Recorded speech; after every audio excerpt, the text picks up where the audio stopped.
Hello everyone, this is Adel Abu Murad, President of TROGS. You are all most welcome to join us at this exceptional meeting. Great topics are in preparation. Do not miss it. See you soon. Dear friends, we, the professional of health, are the persistent link in the chain of solidarity in the service of others. We are committed to serve with our heart, our soul, our knowledge, and our skills. The robots we use must be guided, forged, used to help us in our daily struggle to achieve a better medical care. Whatever our capacity is, or our robots, we look for the best for our patients. With what we have, we must achieve the best we can. By optimizing our resources and standardizing our surgical techniques to enhance feasibility and safety of surgery. Let us give the robot a soul from ours. Let's take it and make of it the ultimate instrument for healthcare. I am proud to be here today with such outstanding experts and surgical references gathered by Professor Arif Ahmed, a good friend, a leader in his domain. It is an honor to have this meeting under his presidency. Thank you, Arif, for being here.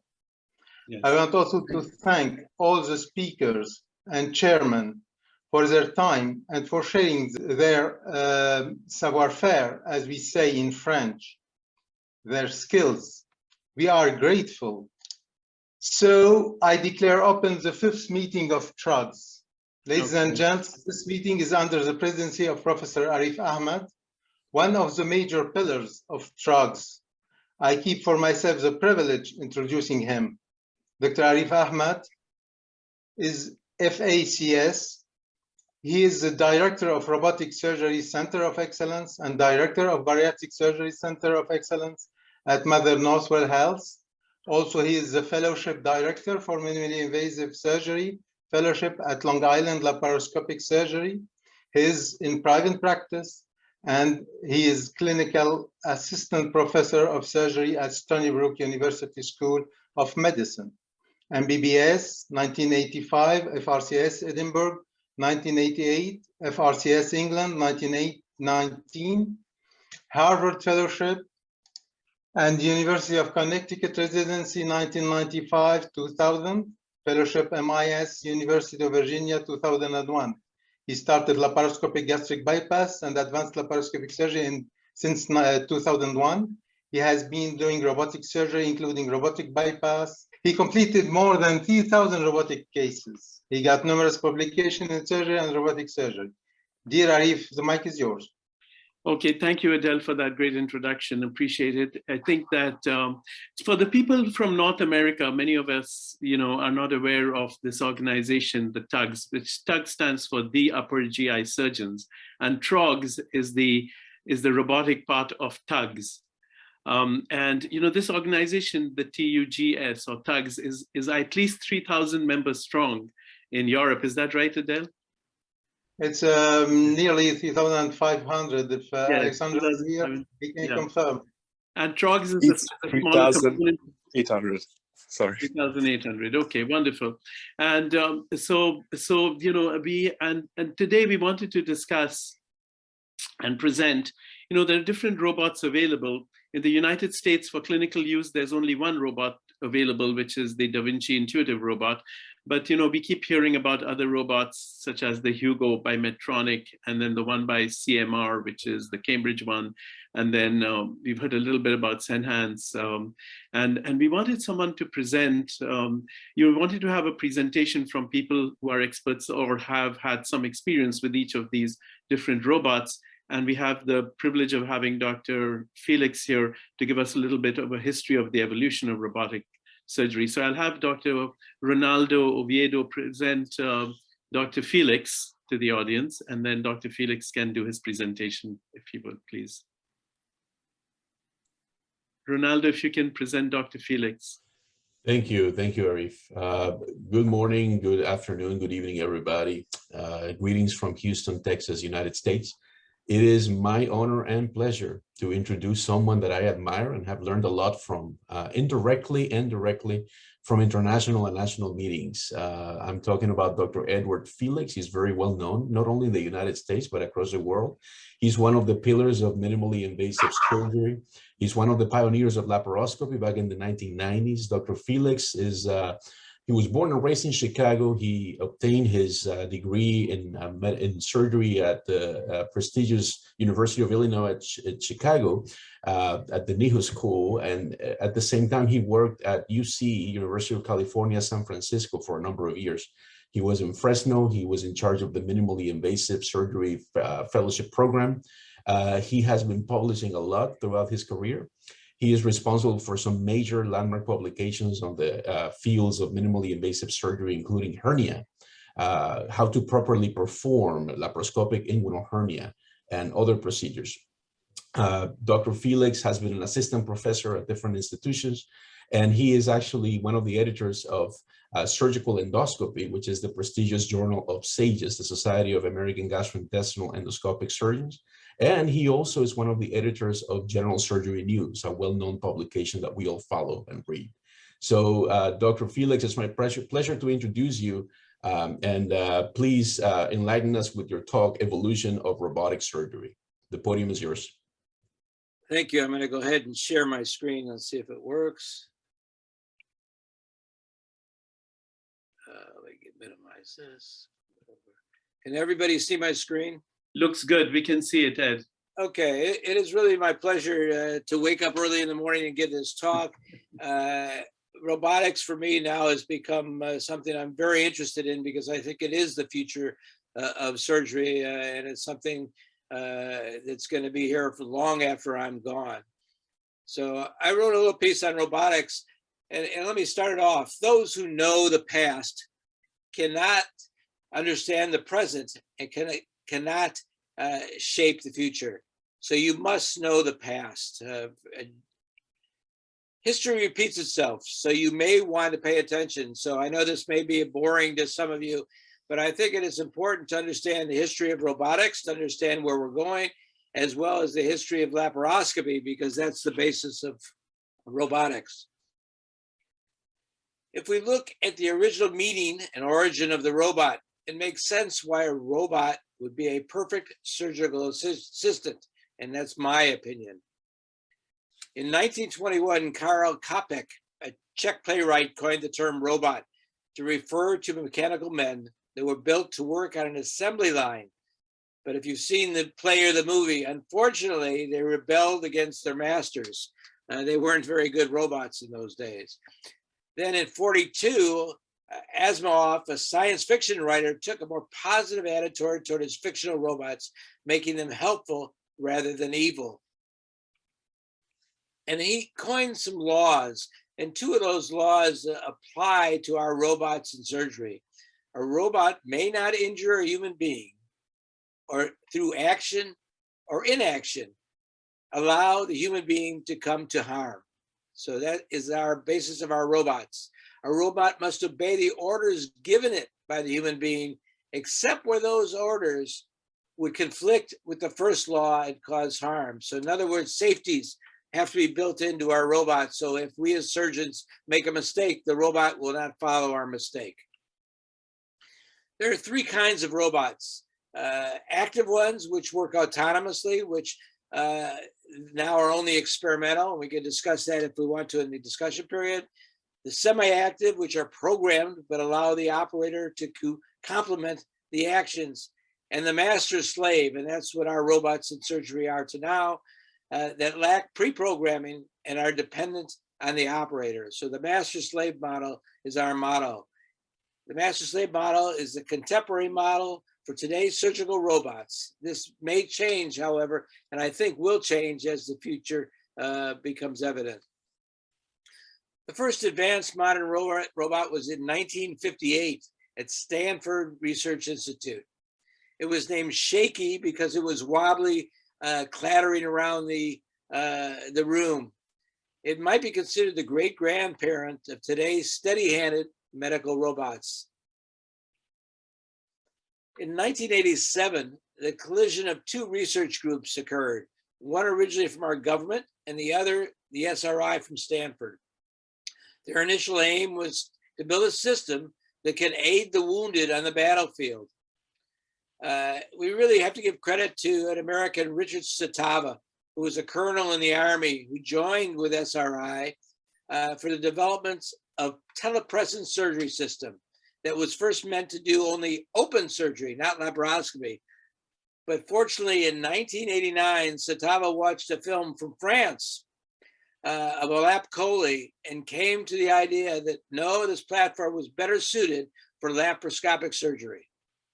So it's fortunate he saw that video, or we still wouldn't have our robots today. It would solve the problem, the Fulcrum problem that affects conventional laparoscopic instruments and could improve surgeon performance with its stereoscopic vision, improve dexterity and tremor reduction. That was the aim of the robot in those days. Then in 1990, a good friend of mine, Yulin Wong, down the road in California at Stanford, founded Computer Motion. His first robot was ASAP. It was only an endoscopic holder that responded to the surgeon's commands, thus eliminating assistant tremor and the need for human assistant. And it actually, in the early days when I worked with it, would complement the surgeon if they did a good job.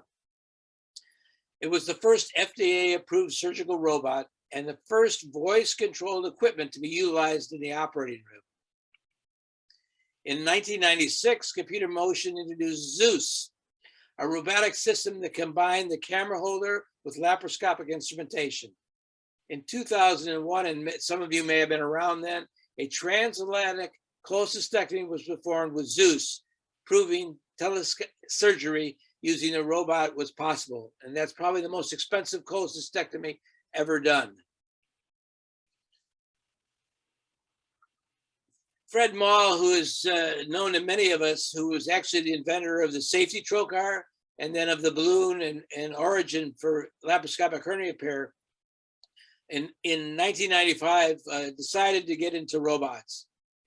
He tried to get funding, but was unsuccessful initially to get any funding because no one would buy onto his ideas. In 1995, he did receive funding from a venture capital group, acquired the intellectual property of SRI, and established what we today know as Intuitive Surgical. Eventually, he was to leave Intuitive Surgical. On March 3rd, 1997, Jacques Hippens, another good friend of mine from Belgium, performed the first cholecystectomy using Intuitive's Mana robot. Publication of the event, however, was rejected by prestigious journals. No one wanted to publish it. The New England Journal and Lancet both rejected that article. Bad editors, I'd say. The first publication was an obesity surgery by Cartier and Hippens, a lap band placement. Human trials began in 1998 outside the United States, and by 2001, 146 procedures, including anti-reflux, GYN, inguinal hernia, and cardiac were performed using the Intuitive Robotic Platform. In 2000, FDA approved Da Vinci through 510K process for limited surgical use. They okayed it only for cholecystectomy and fundoplication. Computer Motion and Intuitive Surgical went to war, however.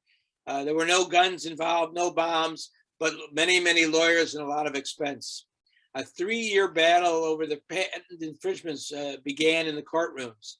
And this was settled when Intuitive Surgical and Computer Motion merged in 2003. Actually, Intuitive took over Computer Motion, actually bought them out. Zeus was phased out, but elements of the robot of Zeus were incorporated in future Da Vinci robots. Well, then we can break down what happened with robots into waves. The first wave was prostatectomy. It was performed by Dr. Binder in Germany in 2000.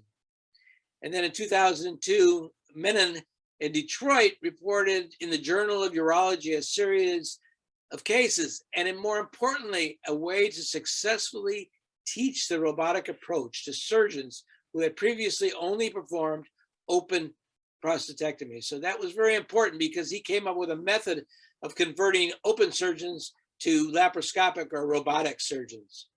The first studies demonstrated that the robotic procedure was safe and effective, but initially much longer than conventional open prostatectomy, the learning curve. RCTs accumulated, the robotic assisted approach shortened hospital stay and blood loss. But whether it decreased long-term morbidities or oncologic benefits is still debated today. After 20 years, however, the preference of surgeons and patients has resulted in 85% of radical prostatectomies are now performed using the robotic platform. Although gynecologists, in the second wave, although gynecologists had extensive laparoscopic experience, as you know, few had mastered advanced skills like suturing in the early 2000s, although we were doing them in general surgery way before that. In 2001, Ed Vincula, while at the University of Michigan, my alma mater, did one of the first robotic assisted hysterectomies in the United States and would later publish the first extensive series. Despite the initial denial of value by Gynecological Society, ACOG, its adoption grew rapidly to greater than 30% for benign and now greater than 65% for oncological disease in 2020. And it continues to grow. But again, a lot of resistance from societies such as ACOG. Not all robotic invasion has been in a forward direction. One example is cholecystectomy, where single site was attempted. To capture laparoscopic biliary surgery, intuitive surgical and robotic surgeons experimented with single site robotic assisted cholecystectomy. There was early adoption by some, but without articulation, with an increase in trocar site hernias, most surgeons quickly abandoned the robotic platform for biliary surgery.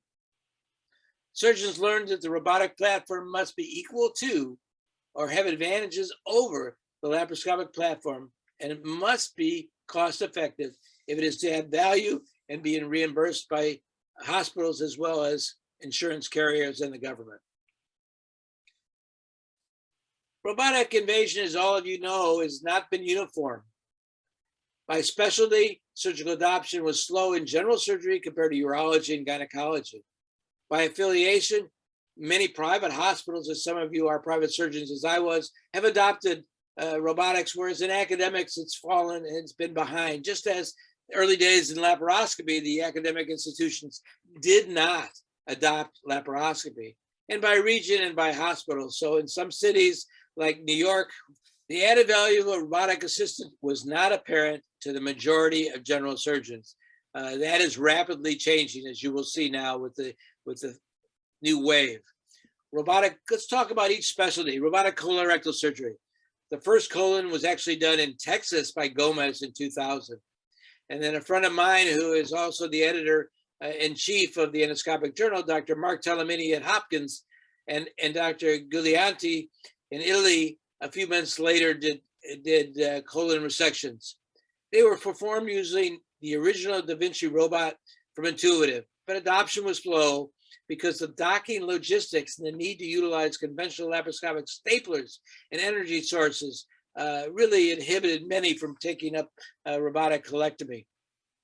Early growth in robotic assisted colectomy was slow, just like it was with laparoscopic colectomy, but has reached approximately 18 to 20% since its introduction of the XI platform. For many of us, including myself, when I debated against robots, there was initial resistance to the robotic platform because an assistant at the table had to perform some of the essential and important tasks that were traditionally performed by the surgeon, such as stapling. Although the robot answered what many of us in the early days of laparoscopy said would be a perfect laparoscopic surgeon, one with 3 arms instead of 2, it failed to allow the surgeon to have complete control of the operating field as they sat some distance from the patient. In 2014, the XI robotic platform was introduced largely for general surgery to overcome many of the problems uncovered by the first adopters of the robotic assistant and answer the questions of the non-believers like myself. The XI not only allowed the surgeon to have 3 arms as did earlier robots, but equipped those arms with essential tools necessary to be a complete assistant and give complete control back to the surgeon. Staplers, coagulation, etc. were now on that third arm or second arm or even the first arm. The surgeon was now in total control of the operating field, from retraction to visualization to stapling and energy for hemostasis. In addition, because of the boom of the XI robot could rotate, the need for redocking was no longer necessary when the field of dissection was changed, i.e. going from pelvis to upper abdomen as immobilization of the plenix flexure was now possible. And this really shortened and quickened surgery and made it less cumbersome, an important advantage. Well, let's look at foregut. In 2000, Dr. Santiago Jorge, who's now in San Diego, and when he was at the University of Illinois in Chicago, performed the first gastric bypass. And in 2001, he actually did the first Heller. People actually thought he was pretty crazy, but now they're not saying that. At Ohio State University from 2000 to 2002, Scott Melvin, who is now in New York at Einstein, performed the first pancreatectomy, Whipple, and esophagectomy. Guglielmati in Italy was first in Europe to accomplish the same, and he's moved on to the University of Illinois, one of my alma maters.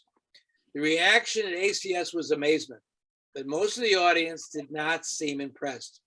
One famous laparoscopist, my good friend Barry Salke, said, if all you have is a hammer, everything looks like a nail.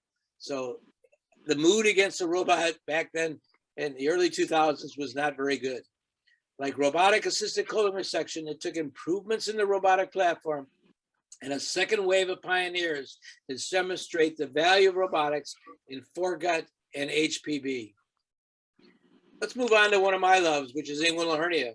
The first surgeons in America to utilize robotic assistance to repair inguinal and abdominal wall hernia was actually Barry Gardner from San Francisco in 2000 and part of the pilot study. It was not until 2008 that the first significant reports of utilization of a robotic approach to inguinal hernia appeared in the literature. The repairs were in conjunction, however, to the robotic prostatectomies. Although several surgeons in private practice began performing robotic assisted tap inguinal hernia repair as a standalone procedure, its value was seriously debated by hernia surgeons, including myself, as I debated Conrad Balasar in several meetings. As the robotic approach became standardized and mimicked closely the tap laparoscopic approach, however, it has become accepted as an alternative MIS approach. Because of video teaching and mentoring by surgeons like Conrad Balasar and laparoscopic experts like Jorge Diaz, David Chen, David Lurie, and others on the International Hernia Collaboration, a social media platform for surgeons started by Brian Jacob in 2012, there has been a widespread acceptance of robotic assisted inguinal hernia repair. For the first time in more than 20 years, the adoption of the MIS approach began to grow due to the growth of robotic approach. Today, MIS approach has grown to approximately 50%, with the majority of those procedures being performed robotically. Quite a change in just a few years. The ventral hernia simultaneously with revitalized interest in MIS inguinal hernia repair utilizing the robotic platform was ongoing study of new approaches to abdominal wall hernias. Closure of hernia defects laparoscopically as part of an IPOM technique first popularized by Morris Franklin, who unfortunately now has passed away, came back in favor. And the use of open retrorectus placement of mesh, as well as transabdominal release TAR, a procedure proposed by Yuri Novitsky in New York, grew. Robotic surgeons like Balasar saw the advantage of the wristed action of the robot in suturing defects and the ease of dissecting off the peritoneum to keep the mesh outside the peritoneal cavity, and they introduced robotic tap repair of abdominal wall hernias, including umbilical and small incisional and Spigelian hernias. Alfredo Carbonell introduced the robotic TAR using the SI approach or robot and double docking technique. His first case done at the IHC took several hours, which is now no longer true. In 2017, Igor Belinsky on the East Coast was developing a modification of the Jorge Diaz ETEP procedure, first introduced for inguinal hernias to accomplish the TAR laparoscopically. The simultaneous appearance of new surgical techniques, a robotic platform that can facilitate their application, a social media platform to spread the word as we are today, surgeons willing to mentor other surgeons, and industry support were like a perfect storm for robotic invasion, which resulted in the rapid growth of robotics for general surgeons. Skilled laparoscopic surgeons have stated that the robotic assistant stands out, especially when performing the most challenging cases. The super obese are those requiring complex procedures. The development of new robotic instruments, especially staplers and energy sources, permitted them to fully utilize the possible benefits of the robot. Now there is an increasing number of procedures, including bariatric, sleeves, bypasses, and revisions, foregut, including Heller, myotomies, anti-reflux procedures, and paraesophageal hernias, as well as inguinal and ventral hernias being done with robotic assistance. Education. In the past, the most difficult thing for us as experts, laparoscopic surgeons, was passing on our skills to the next general surgeons. Utilizing robotic simulators, dual consoles, they have demonstrated that they can pass on their skills to their trainees safely and efficiently, just as the urologists did early on. They have shown that an added advantage of the robotic platform is its ability to facilitate teaching and shorten the learning curve for trainees, which will indirectly improve access to care by increasing the number of experts available. And this has been so true, and it's why the laparoscopic hernia has taken off now. Well, what is the future? An ever increasing number of robotic platforms are being developed and are in development, or have already been released outside the United States, as we've said earlier. In the United Kingdom, Cambridge Medical Robots has launched a robotic system and has already trained surgeons and has over 30 units installed in Europe. In 2017, Mir, a South Korean company, released four-armed robot similar to Intuitive's. Transenteric entered the robot competition in 2016 with a robot called Surgibot, but initially failed because they were denied FDA approval. They soon introduced a new robot system called Senance Surgical Robotic System and were approved in 2017. 5 years ago, Verb Surgical was founded as a joint venture between Google and Johnson & Johnson to develop robotic surgical system. Although the Verb Surgical is yet to be released in the United States, it has made several acquisitions to further advance into the robot war, including the acquisition of RS Health, the developer of which was actually Fred Mall, who left Intuitive after his non-compete clause expired. So Fred Mall is now leading that fight. Still another company, Titan Medical from Canada, has developed a single port robotic system with no external moving parts, but it's still in testing phase. As more competitors come to the market and the original robotic platforms evolves, it is obvious we're only at the beginning of a new era in surgery. What will future robotic systems bring to the operating room? How will it harness the power of computers, AI, the internet communication to enhance surgical experience and patient and surgeon? Can robotic systems maintain value by decreasing overall cost while increasing benefit? Very important because of our payers. These are all questions that patients, surgeons, hospitals, and payers continue to ask. I therefore ask some of the leaders of robotic invasion, past and present, to predict the future. Yulin Wang, who started all this, said, robotic surgery, and I quote, robotic surgery is really the computerization of surgery, where the power of the computer is placed between the surgeon's intent and the surgical manipulators.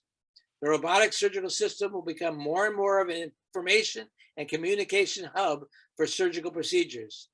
The surgeon's role will likely become more and more strategic as opposed to focusing on the precise manipulations, which will be handled more and more by the robot.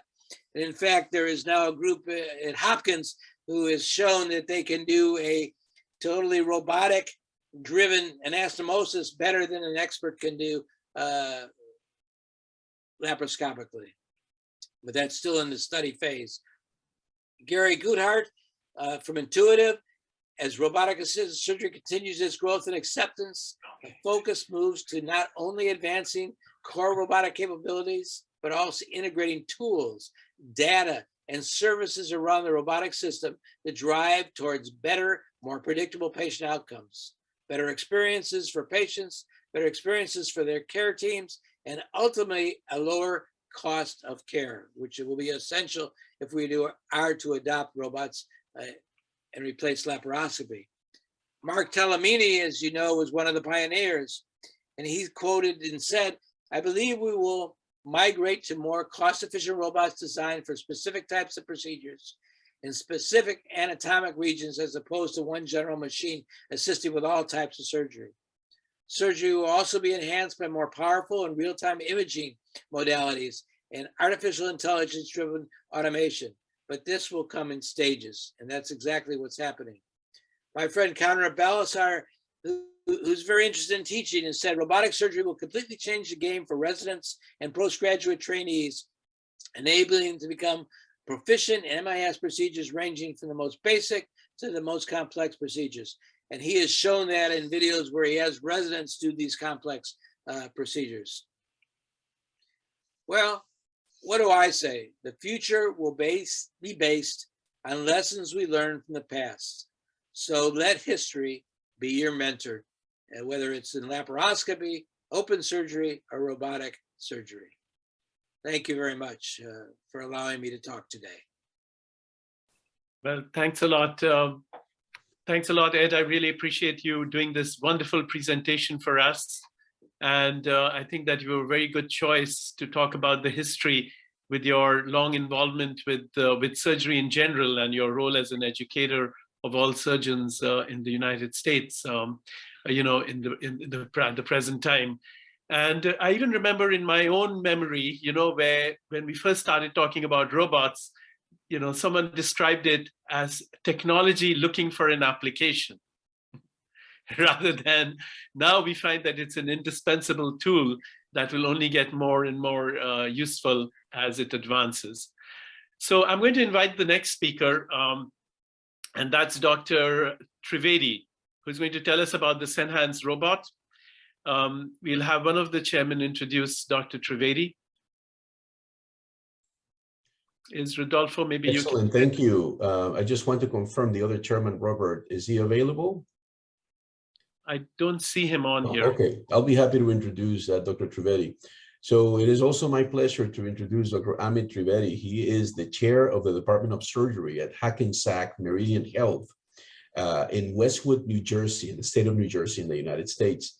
His practice is a vast array of bariatric and foregut surgery performed robotically, always in a minimally invasive fashion.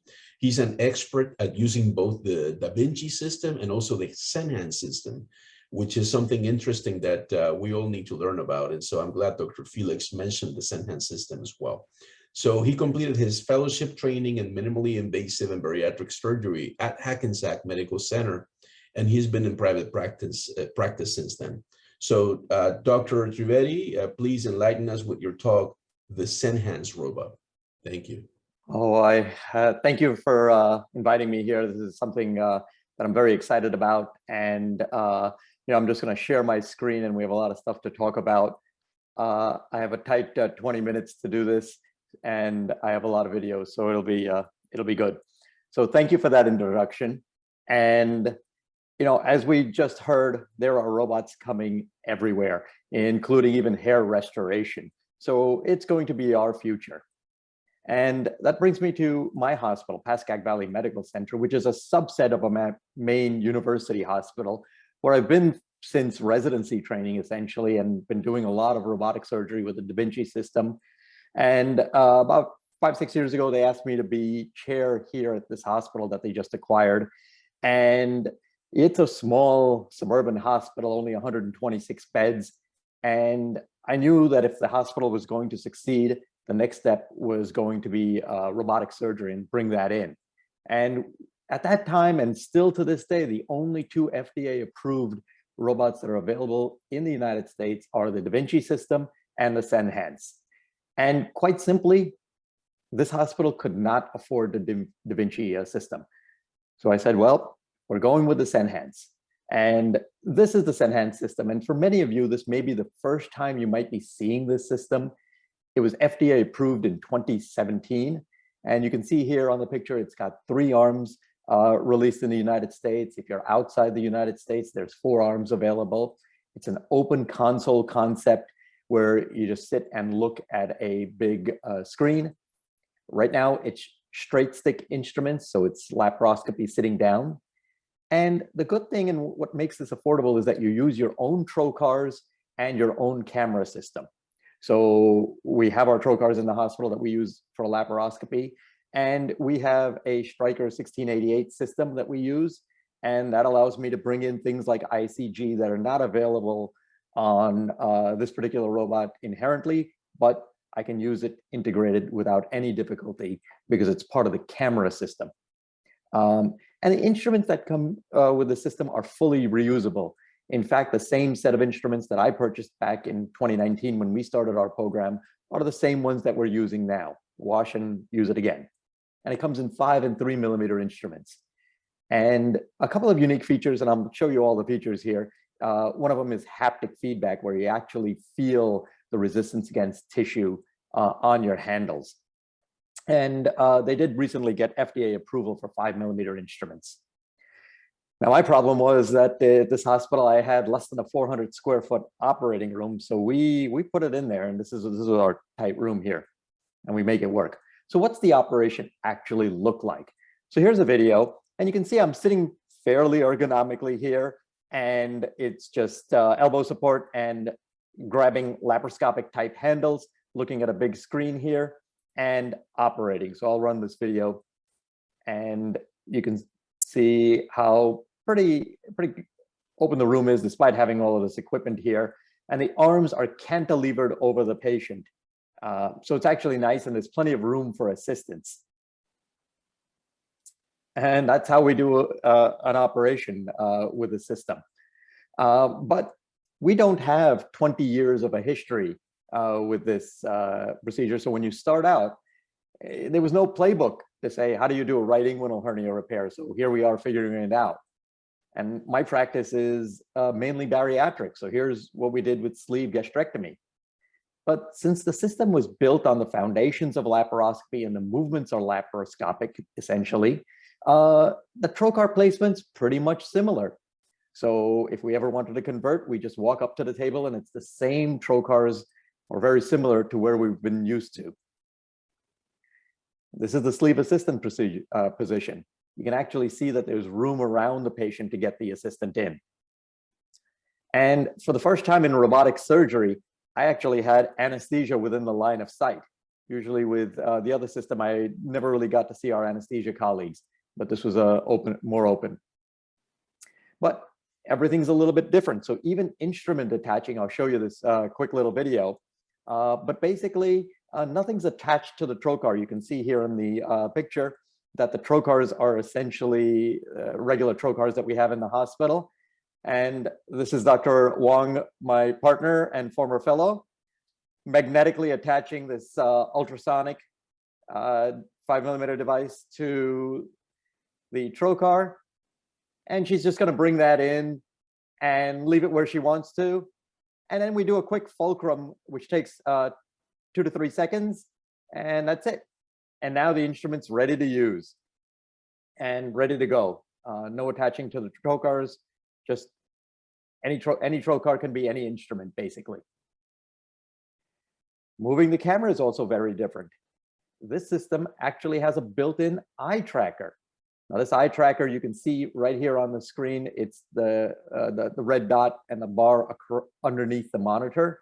And that tracks my eyes, and I'll play this video as you can see. And when I move my eyes, it will follow the camera. So I can look up, I can look down. I'm not moving my head necessarily. I'm just moving my eyes. I can look right, I can look left, and the camera tracks pretty precisely. And throughout the years with software updates, this eye tracking has improved significantly. So it's actually a nice way to move the camera. And the good thing is I don't have to stop operating to move the camera. I can move the camera as I'm actually moving my instruments. They're independent. So something different, right? A new learning curve. Did I just freeze? All right, now clutching. So this is a little bit different, right? How do you clutch an instrument? Because sometimes when you're operating, your hands get into a tight position. So I'll show you this. And basically, the way the system works is that you can only drive the system when you're pressing on the gas pedal, essentially. You see my left hand, my left foot pressing on the gas pedal. And as long as I'm pressing, the instruments are under my control. So I'll keep operating here, and you'll see me get my hands into a little tight position. And then I'll just take my foot off the gas pedal, reposition my hands. There we go, reposition, and start operating again. So very, very quick and pretty much almost seamless, where you can just reposition with foot on, foot off on the system, which is very nice.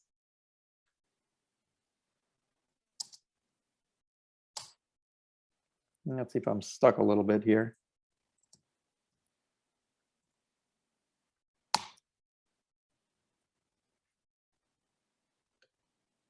All right, so here is suturing. Now, everybody initially when I purchased the system was like, how can you do any suturing? There's no articulation. How is it robotic?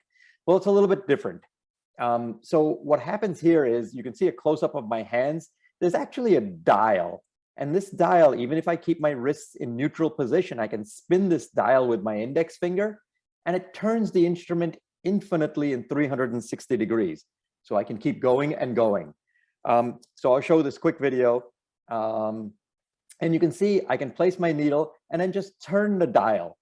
And as long as I turn the dial, it'll perfectly follow the curve of the instrument, and even taking out needles. Now, you see how that was more than what the wrist would allow without getting uncomfortable. And then I can keep spinning around and around. And even for not tying, it becomes easier because you can actually just spin both instruments around and around. And this is just a hiatal hernia we're doing as part of a bariatric procedure. And we can just keep going here and then just pull it through. All right. So we've been doing cases with this now since 2019, but for some reason, I wasn't really happy. Was I really on the train to the future, or did I make a mistake and not go with the Da Vinci because that's what everybody else was using? But thankfully, technology continues to evolve. And when you adopt new technology like this, any new robot, you will go into this curve because somebody actually studied on it. And basically, when new technology comes out, everybody's excited, and that's that peak over here. But then as reality sets in and you need software updates, and there's like, oh, this doesn't work, or this doesn't work as good as what I've used to, you get into this trough of disillusionment is what it's called. And you really begin to doubt your ability and why you did this and why you made that choice. But if you hang in there and technology continues to improve, you will come out of it and you will do well. So just that's the advice here. And there were two things that actually helped me come across from that trough of disillusionment. First was the introduction of 3mm instruments. And you can see here, compared to the traditional 5mm instruments that this robot uses. Remember, these are not 8mm instruments for this particular robot. They're 5mm, including the 5mm ultrasonic. But now you have 3mm instruments, which are very different. And I'm just going to show you a little bit of what I do with the 3mm instruments. I don't even use a trocar for them because they are not much different. So here's a hernia repair that we're kind of doing. And this is just an 11 blade. I'm just making a little bit of a puncture wound. It's not even an incision. And I'm going to just take a Varus needle, and you can see above my shoulder, I'm just going to make a little track. And we've gotten better at this technique since this video was done. But I'm just going to make a little bit of track to break the peritoneum a little bit. And then this is the actual instrument. This is a 3mm instrument. And then we're just going to go ahead and just get it in through that hole. And I have gotten better at this now since this video was done, but we were excited to kind of have this video. And then it goes in. And then that is how we place how we place these instruments, not even any trocar. And how do we do it? Well, this is kind of what it looks like. Supraumbilical is a camera port, which we use to pass the mesh in, and 2 3-millimeter instruments percutaneously. And when we're operating, the patient's inguinal region is down to the left of the screen, and we flip, and this is what the other side looks like. Inguinal region is down to the right. So we're able to do inguinal hernias fairly easily. And unlike prior laparoscopic 3-millimeter instruments, these are very robust. And I'll just show you a little brief video here, where even though we're pulling down on the peritoneum pretty decently, there's no bowing of the instruments. It's not bending. It's a stable robotic platform. I'm at the console, and it's working beautifully for us to do this.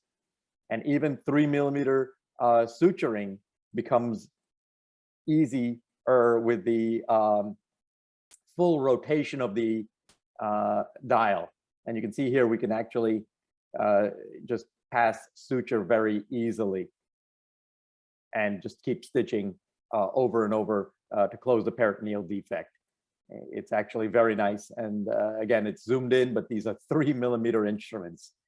So the patient just basically has an umbilical port and something very, very small in terms of incisions, barely any incisions.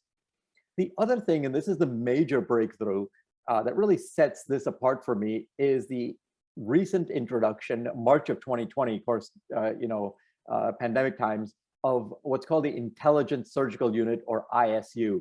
And basically what this is a computer box, right? It was FDA approved in 2020 and CE marked in 2021. But this is the first machine vision system of its kind in robotic surgery. And it gives us some very unique abilities right onto this robot that we didn't have before. And basically the way it works is you hook it up to the robot, and it takes video stream and data, and then outputs overlay information. And I'll show you that.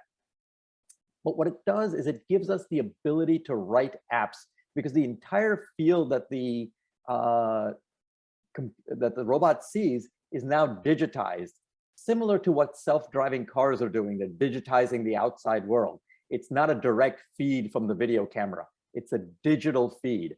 And I showed you some of the eye tracking, but then there's some apps that we've written that are really just even more incredible and take advantage of this digital thing. So I'm going to go through some of them. So the first is called Smart Zoom. Most of us use angled scopes. When you try to bring in an angled scope, it goes off center. But now, if everything's digitalized, it helps center the camera when you move in and out. So I'm just going to run this video. So this is just me zooming in and out with a 30-degree scope on a sleeve gastrectomy. And you can see how nicely it centers the camera, even though we're zooming in with an angled scope. So that's one app. And there's another app called GoTo. And what that does is it recognizes the tips of the instruments and lets you place a cursor there. And then wherever I move that instrument with that cursor, I can snap the camera there because the camera recognizes the tip of the instrument. The cursor is only there for your reference to let you know what the robot is recognizing. But the robot is actually recognizing, because it's digital, the tip of the instrument, because it knows. So here we are, selecting from the menu, the app, and hopefully you can see this as a green plus sign there on the tip of the grasper, and I can snap my camera right to that point if I wanted to. Here's another one that I can place in, and I can just snap my camera to that point. And wherever I point the tip of the instrument, the camera will go to, which is very nice. And that has many, many uses to survey the abdomen. Another way to do this is by an app called Follow Me.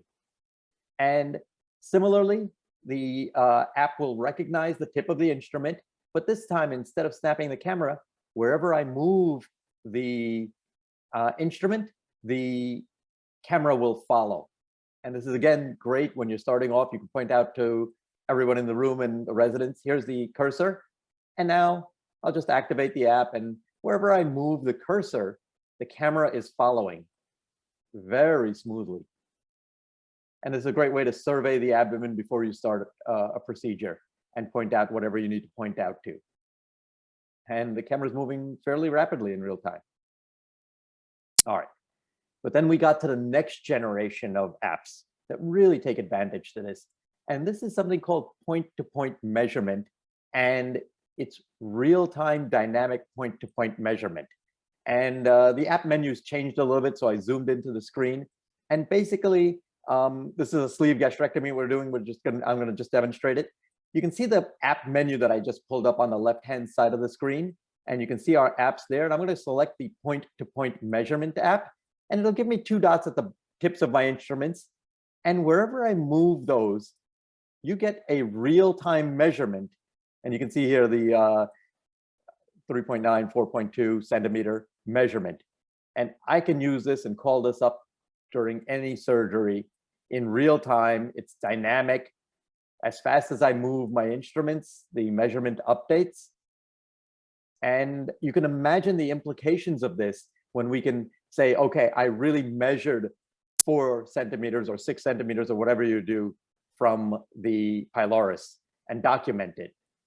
This is a map called Contour because you can see that the stomach and organs are not really straight lines. This one you can't see in 3D because it's filmed in 2D, but when you see it in 3D, the string is basically touching the surface of this stomach and measuring the distance as if you laid the string on flat, not taut, which is nice because organs have contours. And that's a great way to measure dynamically. You can measure tumor margins, you can document that, you can do things reproducibly rather than guesstimating. You can measure hernia defects. And the last app I want to show you is something called digital tags. And this has a lot of implications. So again, you'll see me on this quick demo. Select the digital tags app. It gives me a cursor that I can move from one hand to the other. And it lets me drop a tag. You see the number 1 there, and I can switch this cursor to my other instrument. Let's do that. And then I can drop another tag there randomly, let's say, and then I can go back to that other arm and drop a tag there, right? Let's say, so I have 3 tags there. And the good thing about this is since it's digital, and you'll see here, as I move the tissue, the tags stay tagged to that particular area. And the implications of this are just incredible. Imagine if I tag a common bile duct and then hand over the reins to a resident and say, don't go anywhere near number 1, right? Don't go anywhere near number 2, that sort of business. So the implications are just immense on this. Imagine if I tag a ureter, and imagine in the future world where perhaps the computer knows that this is a tag and creates a no-fly zone where if I tag a common bile duct and leave a certain margin, even if you wanted to cut the common bile duct, perhaps the computer will not let you. Now that's an added safety feature, and it just makes it so much nicer. And perhaps we can imagine a world in the future where, because I've tagged a lot of this stuff in machine learning, maybe the computer will start marking these important structures for me and allow me to just confirm that it is. Then you're getting somewhere. So why do I do all of this, and why do I, struggle with this robot potentially and not go back to what everybody else is using? Because it's important for surgeons to advocate for change, because as much as we don't like to look at a graph like this, surgeons come in a bell curve essentially, where you have a few top performers that go around presenting all over the world, but the majority of the people are average performers, and there are some that are on the lower end. But it is our duty to make sure that patients don't get subject to the implications of this bell-shaped curve. If you happen to be in a more rural area, why should your experience be less than someone in a major metropolitan area or a big city? With robotic technology, we can move everyone from the left-hand side of this and get results similar to standards set by top performers. That's the ultimate goal. And how do we do this, right? Well, if you look at number 1 over here where it says robotics, for the last 20 years, we've had great, or 25 years now, great telemanipulators. And that's all they are. If I wanted to take my telemanipulator robot and go right through the pancreas, I can. right through the spleen, right through any other organ I can, because it's a telemanipulator. It will do what I do, right? That may not be enough, but if we digitize the entire robotic view, right, then you can get to number 2, machine vision and digital perception. You already saw some of the apps. All of those apps I use currently in my cases today. They are FDA approved. They are ready to go. If you have this unit, you can use that tomorrow. You can say, I used a X centimeter mesh for an X centimeter hernia defect, and be confident that you measured correctly. This machine vision gives you a digital perception. But then from digital perception, we move to number 3, which is clinical intelligence, where we incorporate AI, take that data, and actually give actionable things to the surgeon as feedback. And that's how we solve this digital divide and augment the cognitive capacity of the surgeon. Right, and that's how we move forward and make things safer for patients. And just in quick summary, obviously there'll be multiple robotic systems that'll soon be available. And we're gonna hear about a lot of them today. And in newer robotic systems, you have to be on top of them. You have to work with them. They can be complementary additions to any robotic program. Not every case uses the same robot, okay? Because there's cost differences, technology differences. Adoption curves, everybody's afraid of learning new technology sometimes and say, how am I going to make this? Adoption curve is manageable and worth the effort. And it allows for newer technology to come in much quicker, such as haptic feedback, AI, and machine vision. And over time, we'll have multiple robots, and a robotic system can be selected for a case so that the cost, functionality, and patient safety is optimized. And that's how you would choose your robot in the future. So thank you for this opportunity to talk about something that I've been doing. And yeah, I really appreciate being here. Thank you. Thank you, Dr. Trivedi, for an outstanding presentation. And there's a lot for all of us to learn from that presentation. And of course, I wasn't familiar about the Senhance system at all. I'd never used it or seen it. And we're going to have a lot of questions for you, I'm sure, but we'll have to save the questions for later if you don't mind. We'll, yes, so just one thing that immediately strikes out, I'd like to just mention, it looks like the instruments are not wristed, but you can get that degree of motion, as you said, by turning the dial, almost like you're turning your wrist. That's exactly right, sir. And do you find that ability is somewhat less than you would get with the intuitive robot? Or in your hands it's the same? So it's different, right? Yes. It's not the wristed instruments that you're used to. And that's the subtle difference. We compare it to what we're used to. If this robot, let's say, came out 25 years ago, you would be like, oh my God, this is so nice. I can turn my wrist 360 degrees forever and ever, and I can suture again and again and again. And yes, when that video was made with suturing, now if you watch me suture, it's like a sewing machine, back and forth and back and forth, because the practice has been there. And you would be like, why isn't everybody stitching like you're running a sewing machine? It's even quicker in certain regards. Having said that, articulation is important in the mindset and does have incredible advantages. The Ascensus Senhance team has received FDA approval for articulation. And stay tuned. Maybe by the next meeting, we'll have different videos, sir. Yes, no, I think that this is an outstanding, you gave us an outstanding presentation of how it works and the advantages. And I'm surprised that it's not being used more frequently throughout the US and the world, but we'll see more about that later. So let's move on to the next speaker. So I think that the next speaker, according to the way we have it, is Dr.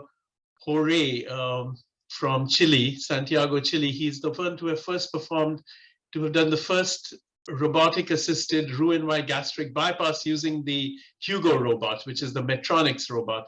As we all know, Medtronic is a big player in the medical instrumentation field. And I know that they will have a lot of support to build their robot and to back it up with whatever is necessary to really become a force to reckon with. So we want to see what the initial experience of Dr. Jorge is. I would like to request that he limit his talk to 15 minutes.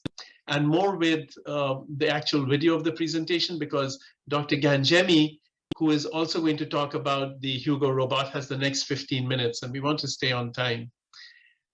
So thank you. So can we, Dr. Jorge, please present? I'm sorry, Dr. Oviedo, do you want to introduce Dr. Jorge for us? I certainly can, Dr. Amat. Now, according to the program, Dr. Gangemi would be next. Would you like Dr. Bravo to go next, or continue? I think so, yes. I think that would be better, because we could have that, the actual presentation, that would be faster, 15 minutes. Okay, no problem. So it is also my honor to introduce a colleague of mine from Latin America, Dr. Jorge Bravo Lopez, who works in Santiago de Chile, at the capital of Chile. He is the head of the robotic surgery department at Santa Maria Clinic in Santiago de Chile. He's also the president of an important organization called the Latin American Collaboration of Robotic Surgery, which promotes robotic surgery initiatives in all of Latin America. He's also the head of the robotic surgery department at the Chilean Society of Bariatric and Metabolic Surgery, which is a very active professional society that continues to publish important papers. He works as an assistant professor of surgery at the University of Chile. He's a postgraduate professor of digestive surgery at Universidad de los Andes in Santiago de Chile. Professor Bravo Lopez has done extensive training in different parts of the world, not only in Santiago de Chile, but also in the United States. He's been to the headquarters of Intuitive in California. He's been to Orlando, premier facilities. He has also trained in laparoscopic GI surgery at Barcelona, Spain, and including in Sao Paulo, Brazil. So it is my pleasure to introduce Dr. Jorge Bravo Lopez, who will be talking about the Hugo robot and bypass. Thank you. Thank you. Thank you, Dr. Rodolphe and Dr. Arif. Thank you for the invitation. It is an honor to share with you and through TROGS and TUGS with all the colleagues in the world. My name is Jorge Bravo. I speak to you from Chile. As you can see, my English is very bad, so I strongly suggest you put in the interpretation mode. Dr. Bravo Lopez, your English is very good. And I wanted to ask you, are you sharing your screen? I'm not seeing anything. No. This. We can see now.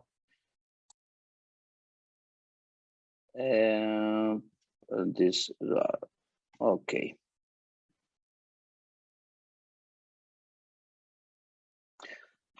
Bien, se me ha pedido compartir esta pequeña experiencia y gran experiencia de el bypass gástrico de robot en Hugo. Yo soy cirujano digestivo y bariátrico y el jefe de cirugía robótica en Clínica Santa María. No sé si tengo un feedback de si la interpretación y la pantalla está todo bien. ¿Me pueden escuchar en inglés con la traducción? Yes, it is good. Okay. We can see everything and everything is perfect. Thank you. Please go ahead. Bueno, una cosa más, bien. Doctor Jorge Bravo. Perfecto. Antes de partir mi presentación con respecto a nuestra experiencia con Hugo, yo quisiera comentarles y poner en contexto sobre todo la cirugía robótica y el problema de la cirugía robótica del acceso en el mundo, porque para nosotros es muy importante. Estoy en Latinoamérica y probablemente es muy distinto el acceso en Estados Unidos y en Europa. 4 sistemas en el mundo están instalados sobre todo en Da Vinci. Como ustedes bien saben, existen cerca de 6.000 sistemas instalados en el mundo, pero ya partimos con un problema que ni siquiera aparecemos para las empresas en el mapa del mundo, lo que es Latinoamérica. Y esto es porque efectivamente tenemos muy pocas plataformas, pero en el mapa existimos, y aquí está Latinoamérica, y aquí está este país largo y delgado en el sur del mundo, que es Chile, y efectivamente los puntos coloridos muestran donde hay plataformas de robot Da Vinci, y efectivamente son muy pocos. Este es el gran problema. Latinoamérica tiene solo 139 plataformas, a diferencia de los otros continentes, y en Estados Unidos, en un solo país, hay más de 3.500 plataformas en el mundo, y esto hace que el acceso de esta tecnología sea muy reducido. el porcentaje de cirugía robótica en Estados Unidos es de cerca del 20%, en Latinoamérica es menor al 1%. Y obviamente esto es por la diferencia de cantidad de plataformas robóticas. En Estados Unidos existen más de 300 millones de habitantes con 3.500 robots, y esto hace de que haya un robot por cada 93.000 personas, y esto hace de que tengan esta frecuencia de cirugía robótica. En Latinoamérica existe el doble de habitantes, 650 millones, y extraordinariamente mucho menor número de plataformas, 139 plataformas. Por lo tanto, hay un robot por cada cerca de 5 millones de personas, y obviamente esto hace de que la cirugía robótica sea menor a un 1%. Yo no sé por qué tengo una raya acá, no lo sé cómo borrar, pero bueno, espero que no moleste tanto. En Chile existe 11 plataformas robóticas, como ustedes ven. De Hugo Ras tenemos la suerte de tener 2 plataformas en 2 centros de hospitales acá, uno es el nuestro y otro es de la Universidad Católica. En Chile existe más de 10.000 cirugías robóticas. Esta es nuestra pequeña experiencia en todo Chile, digamos, hasta este año. Generalmente son mayoritariamente cirugías urológicas. Este es nuestro centro de cirugía robótica que yo dirijo en Clínica Santa María. Es un centro múltiple especialidad. Llevamos más o menos unos 11 años de experiencia con 2.400 cirugías. Tenemos el Da Vinci SI, no es el último, y tenemos un sistema múltiple especialidad con el cual hemos hecho estos distintos tipos de cirugías. Más o menos un cuarto de las cirugías son cirugías digestivas. Desde el año anterior nosotros tenemos, o llegó, digamos, la plataforma Hugo, y tenemos todavía una pequeña experiencia solo de 30 cirugías nada más, y solo en 3 áreas: cirugía bariátrica, cirugía de hernias y cirugía urológica, que es con lo que partimos en estas porcentajes, como ustedes pueden ver acá. Ahora, y entrando en materia, ¿por qué plataforma Hugo? Nosotros, perdón que me molesta esta línea de acá, no sé cómo sacarlo, no sé cuál es el borrador. No problem, it's okay. Don't worry Acá about está. the scratch. It's not Perfecto. disturbing us. Ahora ya pude. Bien, nosotros estamos en el proyecto Einstein desde aproximadamente unos 3 o 4 años, compartiendo un poco el feedback clínico del desarrollo de esta plataforma que, como bien ustedes saben, se desarrolló en Estados Unidos. Ya vamos a ver, digamos, cuál es el formato y comparte, digamos, varios formatos de las plataformas robóticas que ya los colegas han mostrado acá, y vamos a ver cuáles son estas. Tenemos una consola universal con la cual nosotros podemos tener nuestros pabellones, tanto para cirugía robótica como para cirugía laparoscópica.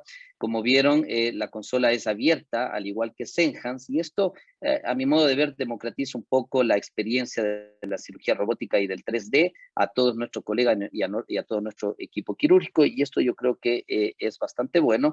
Y obviamente las torres son separadas, con las cuales yo creo que tiene una ventaja del multicuadrante, y además vamos a utilizar, digamos, las pinzas que todos, por lo menos los que hemos utilizado Medtronic, ya los conocemos. Obviamente hay pinzas que todavía están en desarrollo, y más que en desarrollo están a prueba y van a salir al mercado, como los Stapler, que es el Signia, y el Ligasure robótico con obviamente el Endogrist. Este es el sistema, como ya muchos probablemente lo habrán visto en alguna demostración o algún showroom. Además, este sistema viene con algo muy interesante, que es el DS1, que es un sistema inteligente de registro de datos en tiempo real. Y esto, en el fondo, recalcando lo que el doctor Amit bien lo comentó, esto es muy importante, yo creo, para nuestra formación y nuestra, obviamente, mejoramiento de nuestras habilidades, ya que DS1 nos permite, en el fondo, no solo tener un sistema de grabación y de registro en tiempo real, es decir, yo termino mi cirugía y la cirugía ya está completamente subida en una nube de internet, obviamente con todos los datos protegidos, sino lo más importante, que se puede hacer una analítica de los datos, y con esta analítica de los datos yo no solo puedo controlar mis tiempos, sino también puedo controlar exactamente cuál ha sido mi maniobrabilidad en las diferentes técnicas, digamos, o momentos técnicos de mi cirugía, y me permite comparar conmigo mismo, con otros maestros, con otros profesores, o con colegas, o conmigo mismo, lo cual yo creo que es muy importante, y estamos obviamente haciendo experiencia en esto. Tuvimos la suerte de tener a Hugo por primera vez en el mundo en junio del 2021 y ahí realizamos las primeras cirugías clínicas, digamos, en el mundo. Obviamente fueron urológicas, prostatectomías y nefrectomías. Ahí está el team quirúrgico y obviamente con todo el impacto mediático de las prensas que puede haber ocurrido. Y desde ahí hemos tenido algunos hitos de experiencia en el mundo. Luego de la experiencia de urología, realizamos las primeras cirugías de hernia en el mundo el 22 de enero y hace un mes realicé el primer bypass gástrico con esta plataforma. Quiero mostrarles un pequeño video donde más o menos da cuenta de esta experiencia y de este viaje que para nosotros como un país de Latinoamérica ha sido la verdad que muy satisfactorio y muy emocionante a la vez, no solo desde el punto de vista personal, institucional, sino también regional, de poder en el fondo disponer de una tecnología de esta envergadura en un centro como el nuestro. Ahí tuve la gracia de poder yo mismo desensamblarlo, armarlo y poderlo montar en nuestro pabellón quirúrgico y hacer el primer encendido de un robot como estos en una clínica, digamos, aparte de los laboratorios que obviamente se probaron mucho.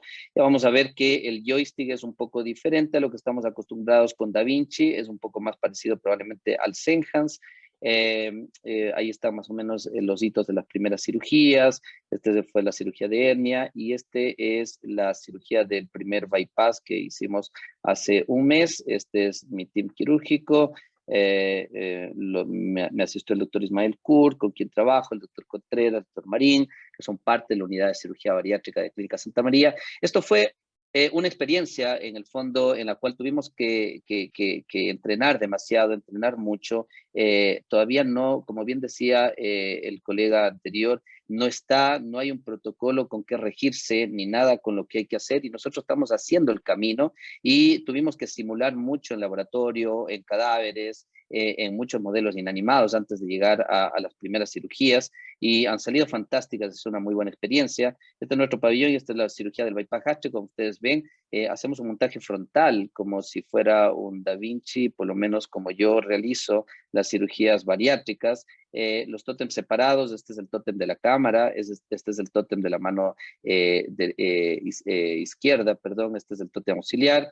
La marcación, la verdad que es bastante parecido a lo que es Da Vinci, la cámara en una distancia obviamente que nos permita acceder tanto a la parte alta de la cavidad abdominal como también después a la parte baja. Como ustedes ven, esta es mi mano derecha, esta es mi mano izquierda, acá va el TROGS auxiliar porque por ahora estamos utilizando los staplers por fuera y más o menos ahí ya vamos a ir comentando cuáles pueden ser estas medidas. En general, el doqueo son las primeras experiencias que estamos haciendo, pero en este caso en particular fueron 4 minutos de docking y de montaje. Ahí está entrando, digamos, los trócares, la exploración inicial. Vamos a hacer la formación del pouch gástrico. Ahí estamos secando el GIS, estamos entrando en la curvatura menor gástrica. Nosotros siempre utilizamos el recubrimiento de SimGuard. Ahí podemos discutir. En general, tanto en laparoscopía, en robótica Da Vinci como en robótica Hugo, lo estamos utilizando en el 100% de los casos, nos ha permitido mejores resultados. Ahí estamos utilizando ya los staplers, digamos, verticales hacia arriba, hacia la salida del GIS y corroborar, obviamente, que estemos llegando completamente y transectando el estómago para que no tener las fístulas gastrogástricas. Ya estamos formado el pouch completamente. Ahí tenemos un sondón que se vieron que se estaba insinuando. Y ahora vamos a la segunda parte, en la cual, en esta parte yo creo que el robot Hugo tiene mucha mayor ventaja, por lo menos que el Da Vinci, en la cual yo permito acceder fácilmente a la cavidad inferior sin ninguna dificultad visual ni de maniobrabilidad. En este momento ascendí el asa, generalmente nosotros lo cortamos y esto es muy importante, identificar bien el asa biliar del asa alimentaria, porque vamos a hacer un corte acá y después si salimos de cámara nos podemos confundir. En general tenemos varias precauciones con esto y ponemos siempre un clip en el asa biliar de marcación, obviamente, para no confundirnos y poder en el fondo ascender el asa alimentaria, que es la que tiene que ascender. Generalmente siempre hago la anastomosis con stapler, es decir, mecánica. Entonces ustedes vieron la enterotomía y la gastrostomía. Para introducir el stapler, utilizo un stapler crema de Signia, de Myotomy y de 45, pero calibrada obviamente a 25 o 30 milímetros como máximo. Y ahí ustedes están viendo la anastomosis, que es muy fácil, es muy holgada, la visión es perfecta. En general, la maniobrabilidad con Hugo es bastante buena. Si me permite una comparación con Da Vinci, yo creo que tiene un poquito más de maniobrabilidad. Me gusta mucho porque tiene varios formas digamos, de diferentes versiones en cuanto a la amplitud, el rango del movimiento y el grado de rotación, con lo cual, sobre todo, me parece que yo por lo menos he experimentado una mayor maniobrabilidad, sobre todo con la sutura. Siempre paso un sondón de 28 French, tiene muchas ventajas, me permite ver bien los bordes que voy a suturar, no tomar la pared posterior y obviamente también hacer un rechequeo de mi calibración de la anastomosis. Y en general hacemos siempre 2 planos. Este es el primer plano. Utilizamos siempre una sutura barbada, que es el V-lock. Yo creo que Hugo da mayores ventajas en el tema de la sutura, pero es bastante parecido al formato que creo que todos estamos acostumbrados.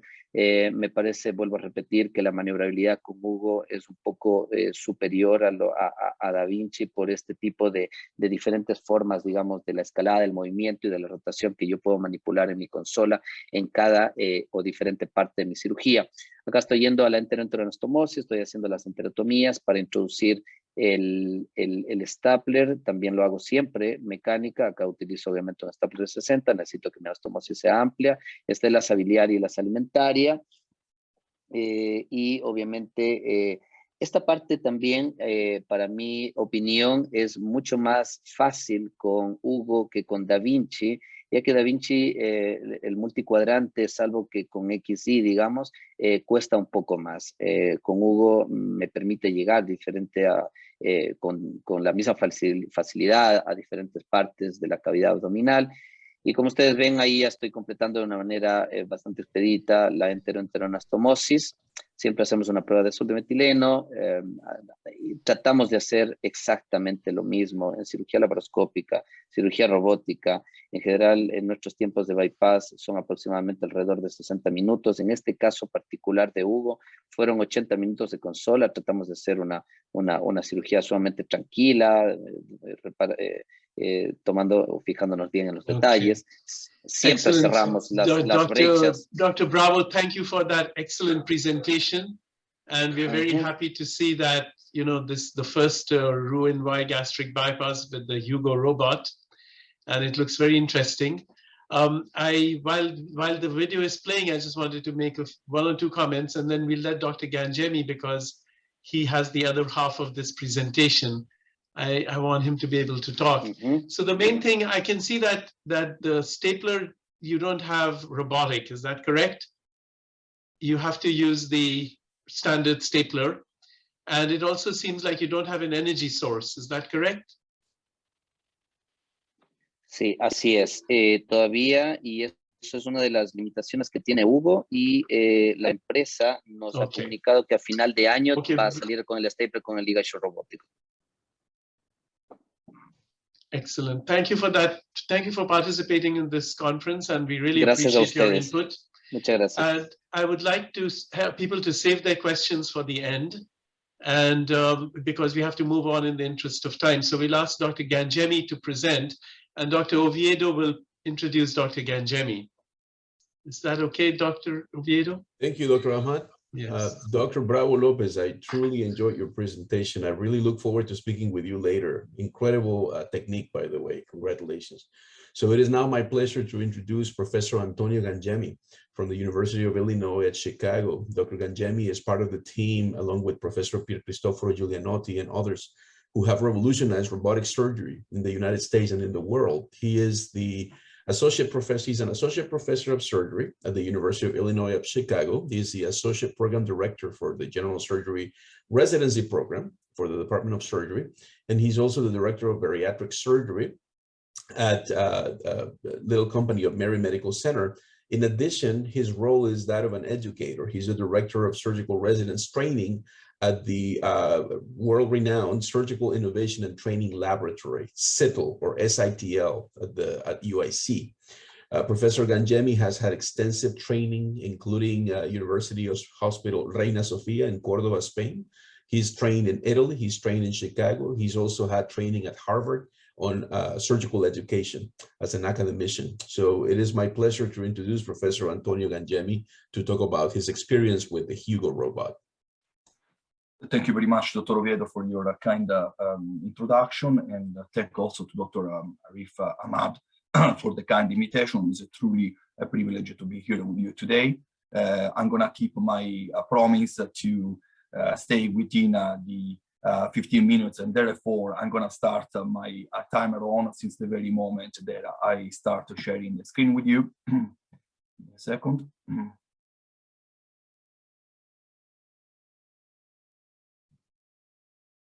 There you go. So I started robotic surgery in 2011. That was when I did my first case. Shortly thereafter, about a year and a half later, I had the privilege of leading the training for our surgical trainees at the University of Chicago. Dr. Ahmed asked me to give my impression about the Hugo platform, and to compare how does this compare to the other platform that I'm much more familiar with. I mean, the intuitive platform, the one I have performed over 1,000 cases with. So this is we are in America, at least I am in America, and it's part of a routine here to present your disclaimer. Do have an agreement as a consultant for surgeon-led training program with Intuitive. I did sign a confidentiality agreement during the R&D phase of the Hugo Medtronic, but I don't have a standing agreement as we speak as a consultant with this specific company. The second disclaimer, as was mentioned earlier, Hugo robotic assisted surgery system has not been approved yet for clinical use in the United States of America. Thus, I can only report my impression in the dry and wet / cadaver lab settings. Multiple preclinical phase trials have been started. On the right bottom corner of my slide, you see the centers that are currently involved with these preclinical trials. So let's start with the console. The Hugo console is an open console. In my opinion, allows the surgeon to have a better situational awareness in the sense that he or she can easily figure out what's going on in the operating room around him or her. The observer can also follow the operation in 3D view by looking at the 32-inch LCD screen with the 3D glasses. The XI console, as we know, is a closed console, thus doesn't allow the surgeon to have any peripheral vision nor any situational awareness of his or her surrounding inside the operating room. However, the Hugo platform and the open console of the Hugo platform requires the surgeon to wear 3D glasses. And here I must say this is a sort of a plus or minus for me specifically, because I do wear prescription glasses, and unfortunately I have also bifocal lenses. And due to the distance between my eyes and the 32-inch LCD screen, I am sort of forced to wear my prescription glasses, and on top of these, the 3D glasses. And I must say that after operating at the console for over an hour, I can certainly feel the pressure over my nose, over my ears, and also over my forehead. By the way, this is what the 3D screen of the open console looks like to the observer that is looking at the screen without the 3D glasses. And it is obviously very, very much out of focus. The cockpit, that's like the way I like to call it, if you prefer, navigation panel of the Hugo platform is standing on the side of the armrest, while the cockpit panel, navigation panel, if you prefer, of the Intuitive closed console is incorporated in the arm. We'll be able to look at the navigation panel by simply slightly turning his or her head with a Hugo open console, whilst the surgeon at the Intuitive console will have to take his or her eyes and head off the head rest unit of the console in order to look at the navigation panel over the incorporator of the armrest. The pistol grips of the Hugo platform require the use of the thumb and the index finger on each side of the pistol grip. There is also an additional button here on the bottom. I apologize for taking a picture where you can actually see it. That I call it the trigger button that the surgeon will have to use every single time he or she regain control of the instrument. I guess it's a sort of safety feature. It's a way for the surgeon to communicate to the interface that he or she is taking back control of the instruments. There is no such a lock-unlock function by this trigger button for the XI master grips, where, by the way, the surgeon will be using not the thumb and index finger, but actually the thumb. At least the majority of us, they do that way. The thumb and the middle finger to manipulate the master grips, while the index finger is lying over the clutch button. Regarding the pedals, I honestly don't see much of a difference between the two platforms, at least in terms of a global overall configurations. As you can see in both platforms, the master, or better, the pistol grips in this case, the master grips in this other, and the camera clutch button, they're both located over the left corner or left side of the pedal unit, whilst the blue and yellow monopolar, bipolar energies are located over the right side of the pedals unit in both platform, the Hugo and the XI.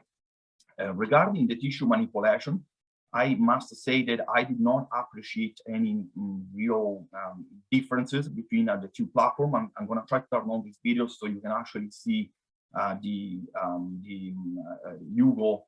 You can see us performing instant duplication on the cadaver whilst using the Hugo platform and the Hugo instruments. I will say overall transition from operating up to one and the other console is quite swift and rapid. The trockers of the Hugo platform resemble closely the laparoscopic trockers that are being built and sold by Covidien/Medtronic. So they are made of plastic materials that are transparent, whilst the robotic trockers of the XI platform are made of metal, are heavier, they have a bit of sharper tips, and they are specifically built for the robotic platform, although it's possible to introduce 5mm laparoscopic instruments and even 5mm laparoscopic trocker in a sort of a piggyback configuration through these robotic trockers. The overall availability of instruments for the Hugo platform is good. I will say that all the basics are covered, as mentioned by Dr. Bravo and Dr. Ahmed just a few minutes ago. There is no availability of advanced energy devices for the Hugo platform, at least not yet. The other instrument that I personally miss very much is the hook, and this is my personal preference. I prefer the hook to other instruments while doing fine dissections, especially in confined spaces. The XI has a specific designated robotic stapler known for especially the smart clamp technology feature. This smart clamp technology is based on the presence of several sensors along the stapler that communicate information in real time to the interface, which will pass along this information to the surgeon. This implies the surgeon will know in real time how thicker is the tissue, how much resistance is opposing, how many compressions are necessary. In some instances, the interface will even suggest to the surgeon if upgrading the load. Such dedicated robotic stapler is not available yet for the Hugo platform, so the surgeon will have to rely on the more traditional laparoscopic Covidien/Medtronic stapler, which, by the way, is a very otherwise good product that I personally use for all my routine sleeve gastrectomy cases. The other plus or minus sort of aspect of these laparoscopic stapler is that the surgeon will have to rely on the assistant at your table to maneuver and handle this stapler. The tower of the laparoscopic, the tower of the Hugo platform is not very much different than the laparoscopic tower we used to see in our operating rooms when we operate in laparoscopic fashion, whilst the tower of the XI system is specifically designed for the robotic platform, and therefore I will consider overall less versatile and certainly not compatible with any laparoscopic applications. The robotic cart platform footprint of the Hugo is overall larger than the platform, the footprint of the XI, as you can see from the yellow circle I use on one case versus the blue circle I use for the other. The robotic arms of the Hugo platform, as indicated by Dr. Bravo, are extremely versatile. They have 6 inches, 7 degrees of freedom. I'm trying to turn this video on so you can see them while they're functioning. As you can see from the orange arrow that are pointing to the robotic arms of the Hugo platform versus the blue arrow, they're pointing along the vertical axis of the XI platform. The docking of the Hugo platform allowed the arms to come from a different direction and opposite quadrant. Two of these arms, they're coming, one of these arms, for instance, coming from top down, while the other 3 are coming from bottom up. This is not usually possible with XI platform. It has much more compact conformation. The numbers of the XI platform are literally typed on the actual arms. The arms of the robotic Hugo platform are instead indicated on a dedicated digital panel, where you can also see the docking angle. In this case, you will see here 178 degrees. And here we're coming to perhaps the most challenging aspect of this more novel platform. I eventually harassed so much the engineers from the R&D division of this company to force one of them, as you can see here on the right side on my slide, to use his own arm to point to me the 2 vectors that are creating, generating this docking angle. One vector is created by the use of this laser unit that is associated to every single individual arm, where the head indicates the 0 degree and the feet indicate 180 degree. The other vector is actually triggered by the vertical axis of the robotic arm that is docking over the OR table. So in this specific case, where the engineer is using his arm to create the angle, you will understand we are having a 90-degree docking angle. The second angle that is important to take in consideration with the Hugo is the tilt angle. It's much easier to understand. There is a dial, again, attached to every individual arm right underneath the display that allow the surgeon to tilt along a vertical plan up and down the robotic arm. Based on these 2 angles, the company is in the process of building some specific charts to facilitate the work of us, robotic surgeons, providing the docking and tilt angle for ideal docking depending on the specific surgical anatomy. As I explained earlier, unfortunately, this platform has not been approved for clinical use in the States of America. Therefore, I will have to refer to the largest so far series that we'll find in the literature published by Dr. Ragavan and others in 2022. They performed a total of 7 cases, including radical and simple prostatectomy and radical simple nephrectomy. I would say the overall clinical outcomes are consistent with the gold standard, let's call it intuitive literature in terms of VL, length of hospital stay, and overall complications. The only major technical mishap was reported with case number 2, where they encountered a tear that we see that require a change of position of the vision cart from a foot end to left side. And the injury was in many cases repaired without any consequences to the patient. And I'm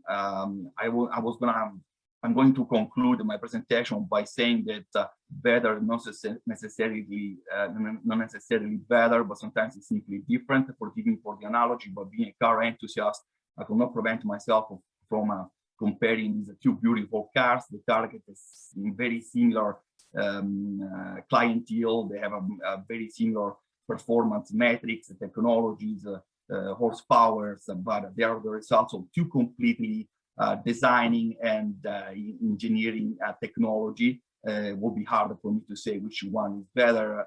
I will certainly feel legit to say they are quite different. And I think I kept my promise because my timer is indicating we are 13 seconds before at the end of the allowed 15 minutes. Thank you, Dr. Gangemi, for an outstanding presentation, and thank you for keeping to your time. Really appreciate that. And we'll have questions for you as well, I'm sure, but we'll save those for the end. And I think that we are going to ask Dr. Ludovica Valdari from Italy, and she's going to present on the Cambridge robot, which is I guess it's called CMR. And Dr. Oviedo, would you mind introducing me? Thank you very much. Thank you, Dr. Ahmad. So it is my pleasure also to introduce one of the youngest members of our panelists, but however, it doesn't mean that she comes with little experience. Quite the opposite. Her resume is impressive. This is Dr. Ludovica Valdari. She is currently undergoing her fellowship training in minimally invasive surgery at the Department of Surgery at Ospedale Maggiore Policlinico di Milano. So she's in Milan, Italy. She has also had extensive training in minimally invasive surgery in Tel Aviv, Israel. So Dr. Valdari is very passionate about minimally invasive surgery, including robotic surgery. And one of her passions is colorectal surgery for oncologic resections. So she will speak to us about her experience with the CMR system, with the Versus robot, to enlighten us about the European experience, which is one of the questions from the audience. Dr. Valdari, the podium is yours. Thank you for being here. Thank you so much. Good morning, everybody. Good afternoon, everybody. Can you hear me well? And can you see my presentation? It should be a full screen. Yes. Thank you for the introduction and thank you for the invitation to this meeting. So the benefits of minimal access surgery are fully been established and known by all the audience. And even its limits, as we all know that minimal invasive surgery has some lack of ergonomics and limited dexterity. So this can be ends in mental and physical fatigue for the surgeon, ending with a low adoption of this technique. So the introduction of robotic in surgery was intended to try to solve some of these problems with all the evolution we've already seen during the presentation for this morning. But due to as everything in medicine and even in surgery has to be evidence-based, we should have a look to some data. Having looked for rectal resection, this is the ROLA trial, which compared the robotic approach to the standard laparoscopic approach. And this trial didn't found any difference in the conversion to open approach and even in all the secondary outcomes of the study, the postoperative complication and even the rate of the positive margins. So no difference at all in this trial. And the same for several other kind of surgery, even for the hernia repair and kidney resection. So during the last few years, many authors concluded and stated that their concerns about the limited evidence of benefit of robotic surgery if compared with the cost. So there is quite a discrepancy between the ongoing adoption, rapid adoption of robotic surgery, if compared to the benefits, to the evidence-based benefits. So even if we have a look at this chart, it is the number of adoption of the several approaches. And you can see that the number of adoption of robotic surgery in the general fields, it's really low. So why we are talking about robotic surgery and why robotic surgery is so spread and is becoming so spread in the world? First of all, because it is cool. But if we have a look at the answers to robotic surgeon, first of all, they rank the first benefits is the visualization, the 3D image, then obviously the dexterity due to the wrist of the instruments, and then the comfortable position, the lack of tremor, and so on. So is it possible that in general surgery, mainly the surgeon liked more the idea of the robotic surgery than the need of it? Because if we think about the vision, even in minimal access surgery, in laparoscopic surgery, we have an outstanding vision with the 3D and the 4K vision. And if you are a high volume practitioner of laparoscopic surgery, you can become fast and precise with practice, as in robotic surgery. And the average general surgeon does 400 cases per year, and about 60% of them are laparoscopic. So some of them, and the big majority of them, don't want to change their technique. And the real ergonomic benefit of robotic surgery is perceived during a limited phase of the procedure. And moreover, we have to talk about the costs, as mainly in Europe and in Italy, we just have to justify everything we ask and everything we spend. So it has to be taken into account. This is, for example, a study conducted in the US in 2017, showing the huge cost of robotic surgery, which is not only for the procedure, but even for the service, for the instruments, and for the maintenance of the system. So this is a recent systematic review on robotic surgery, where the authors concluded that they cannot demonstrate a real benefit for the patients. And even if we look at the core technology of the standard robot, of the intuitive, mainly it has no fundamentally changed in the last 20 years. And but obviously, if we are talking and if we are all using the robotic surgery, it has a lot of advantages. And it is possible that the true value of robot assist surgery is in the future, as we can see, we saw in the Senan's presentation. It is a connection between it is filling the gap between the laparoscopic surgery and the digital surgery, with this connection with and the development with data acquisition and artificial intelligence. So, but are there any alternatives to the standard, to the most diffuse robotic system? During the last years, many companies have developed some robotic systems, and one of these is the CMR Surgical, the Versus system from the CMR. It was born in 2014, and the main aim of the company was to increase the number of surgeons getting the minimal invasive access surgery. As you can see from the video, it is a modular system. It is composed by console and by some bed units. And the main aim was even to have a system that could be used by several specialties. So the system was developed through several hours observation, the position of the surgeon during the surgery, and through several surgical interviews. So the first prototype was refined, and through some proof of concept cadaver studies, we reached the final design. Here you can see the design of the bedside unit. The first one is on your left, and the last one, the actual one, is on your right. And this is the hand controller. It is like a game controller. As you can see, the final version is on your right, and everything is handled by the hand controller, and no pedal are needed.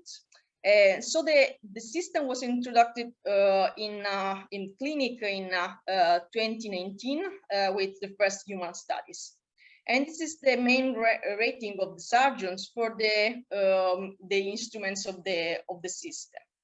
Here you can see the a picture of the system and even a scheme of the system. You can see that there is an open console. It is a modular system, and the open console is connected to these bedside units. As you can see, the bedside units, if compared with the other new robotic system, are very small. And it is an advantage because it's human scale. It's really easy to put them inside the OR and remove them. There is no need to have a dedicated room because it's so small and you can store outside the room. And it allows a really easy access to the patients because you can stay between two bed units and it's quite comfortable and safe. Here you can see the open console. It allows a better communication between the OR staff, and you can see on your right the game controller. Even the camera and the scope are controlled by the hand of the surgeon, and no any pedal is needed, and this minimizes the physical strain. The bedside unit, you can see here the actual version. There is a modular robotic arm with the camera attachment, and then the instrument, and the system can support up to 4 instruments. And you can see here that the bedside unit and the arm, because it is called arm, is real similar to the human arm, with a shoulder, an elbow, and a wrist. And here there is the connection with the instruments. Here we have the instruments, we have the monopolar energy with a hook and scissors, the bipolar energy graspers and needle holder. All of them are 5 millimeters, so every port can be used. No, there is no need for a specific port. And they are all wristed, so with 7 degrees of freedom, allowing a great dexterity. Like some of other new system, even for the CMR, there is no energy device to date available. It is still under development. The scope is a 10 millimeter scope. It has 30 and 0 degree angle available with a 3/8 full HD vision, allowing a clear vision and a depth perception. Which is the main advantage and the rationale of the CMR if compared with the standard robotic surgery, is that you can think laparoscopically and you can operate robotically, because the system allows you to have an hybrid surgery. It has all the benefits of robotic surgery with a laparoscopic approach. So you don't need to change your port placements and you don't need to change your R setting. You just have another tool to achieve you to conclude your procedure. This rationale can lower the barrier for the adoption of this system, and with increase in dexterity and in control. So why it is so appealing to me and to several people? Just have a look at the port placement. On the left, you have the port placement for a laparoscopic hour, port placement for a laparoscopic TME. And if you have a look on your right, on the upper part of the presentation, you have the port placement we use for the CMR. They are identical, they are the same. We don't change our technique. We just use the CMR for a part of the procedure. So we start laparoscopically, and then we use the tool when we need it, and then we can remove it so easily and quickly. And it is quite different if you use the Da Vinci, the intuitive, as the port placement is obviously different, as you know, and the shift between the procedure is quite challenging.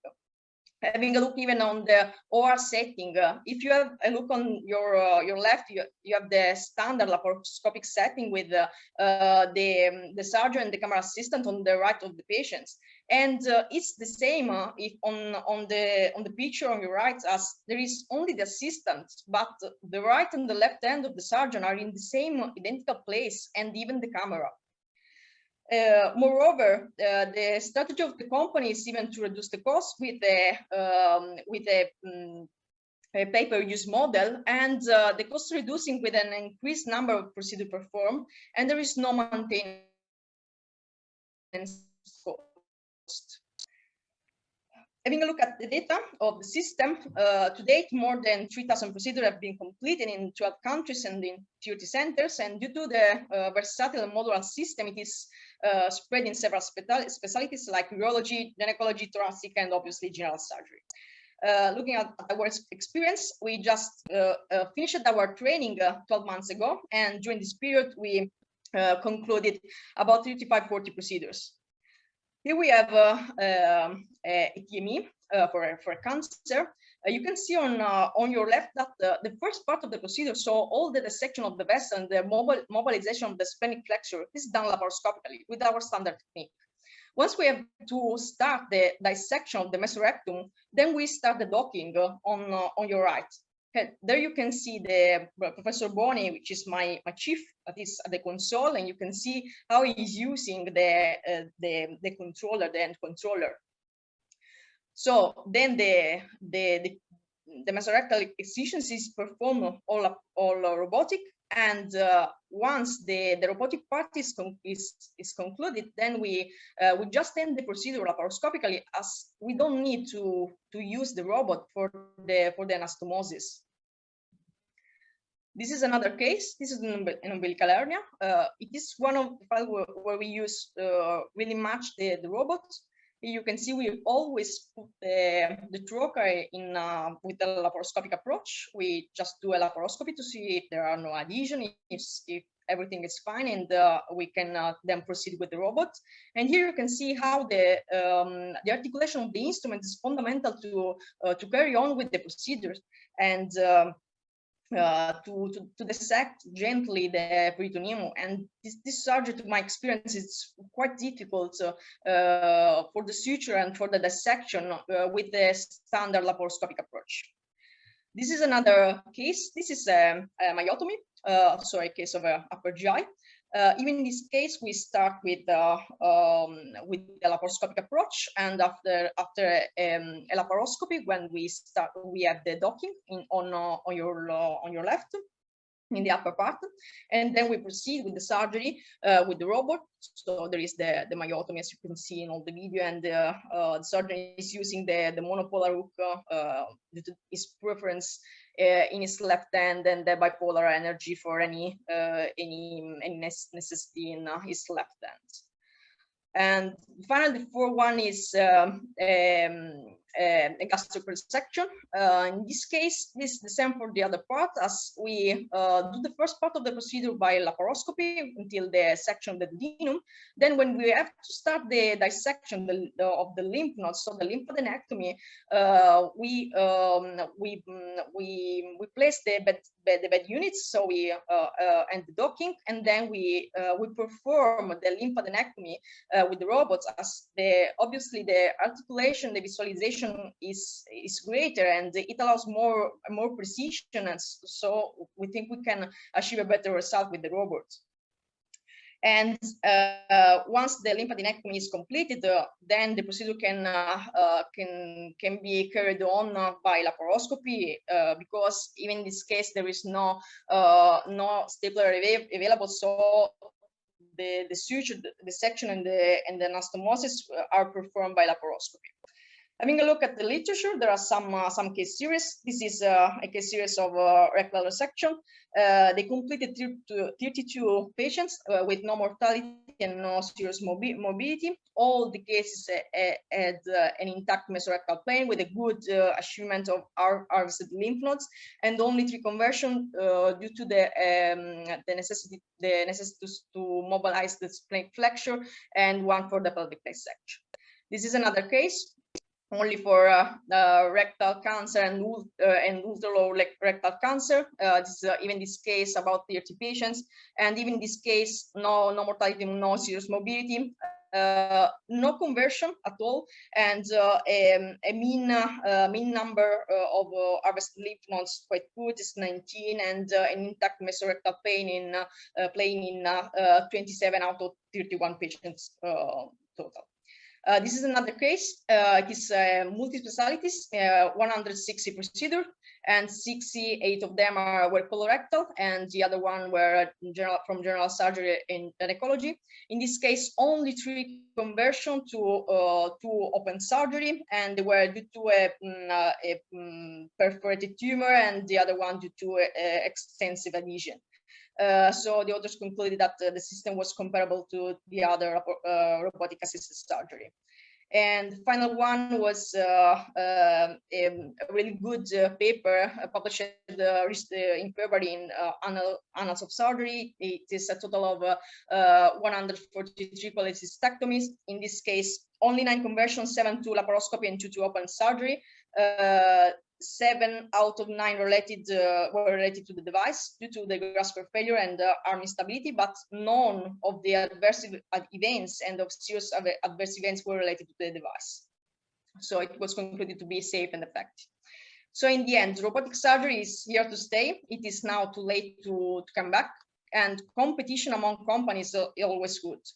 There is a need for sustainable robotic system, and we know that in some surgery, in abdominal surgery, the robot can be useful only in limited part of the procedure. So the hybrid approach is really appealing, and obviously further developments are required.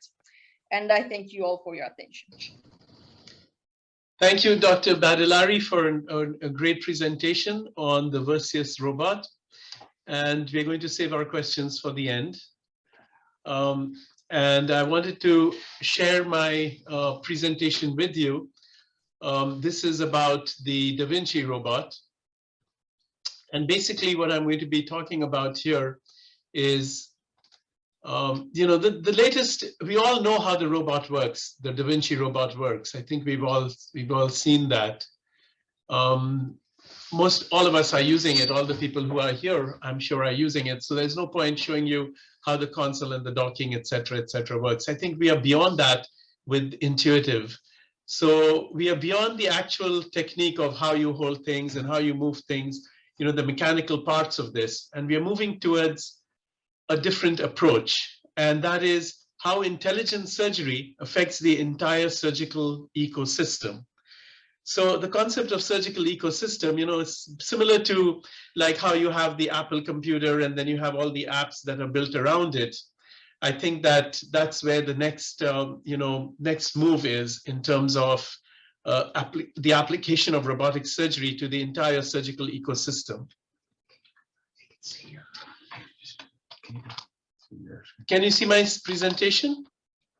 Okay. Just going to move to the next slide. Yes. Okay. So if you look at the current state of the intuitive surgical experience, there's more than 20 years of experience with a foundation in digital surgery. About 10 million procedures have been performed to date worldwide. And currently worldwide, about 1.5 million procedures are being performed every year with the Da Vinci system.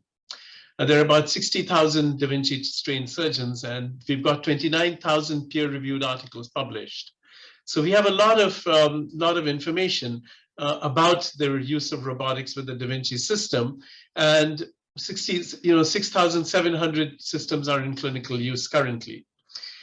There's a lot of information that this is giving us, and this information, because we've moved from having a solid instrument, like which my father used to use. So my father was a surgeon. So, he had a solid instrument that he would use. It was one mechanical instrument. Then we moved to an instrument with a scope at the tip of it so that you could see it had light. But now we have this combined with the computer. So the fact that we've had so many years of experience with this, and worldwide, all this data can be analyzed and be used to great advantage. So what have we learned in the robotic digital experience? So what we've learned is to deliver clinically, technically, and operationally meaningful value and insights from the data that is being collected. So it's a multifaceted solution, and there's what we call a virtuous loop, and then we integrate the data. I'm going to explain that a little bit more. So in the past, this is another thing that bears thinking about. In the past, we always said, you know, your outcomes are going to drive your data. So you have outcomes, and then we made data out of that. So we said we did so many cases, we had this, these were our outcomes, and therefore so many percentage of patients, this is what happens. But we're finding more and more with the advent of computerization, the data that we have is now driving better outcomes. It always did that, but I'm saying it's much easier to do that now because the data is continuously being collected at the tip of our instruments with the computerization of our instruments. So now this data is driving better outcomes, and this is what we want to stress on. So we have this virtuous loop where you have high quality data interconnected, and then it goes to, let me switch this thing off. Yeah, and then we have insights from the data, and then it gives us relevant, trusted, actionable, accurate data, and then insights, and then that gives us actions on how we can change our, you know, what we do. So it recommends things, you can notify ourselves, we can train, and it empowers us to do better. And this data is continuously being collected. So this is how an integrated network works, and it leverages the power of virtuous data collection in the continuum of care. You have preoperative planning, intraoperative guidance, and postoperative analytics. And I'm going to discuss how the advancements in the Da Vinci system, you know, impact each of these different fields in preoperative planning, in intraoperative guidance, and in postoperative analytics. And I think these are the things where we refer to the surgical ecosystem. And so what we were trying to say here is, if you look, I'm going to explain each of these later, but in preoperative planning, we have the ability, you know, with certain systems in the Da Vinci system to do 3D modeling based on your MRIs and CAT scans. And then use that, you know, later in the intraoperative guidance to overlay that into your operative field. And then later to analyze the data that comes out of that. And I'm going to explain each of those in a minute. So how do I go to the next one here?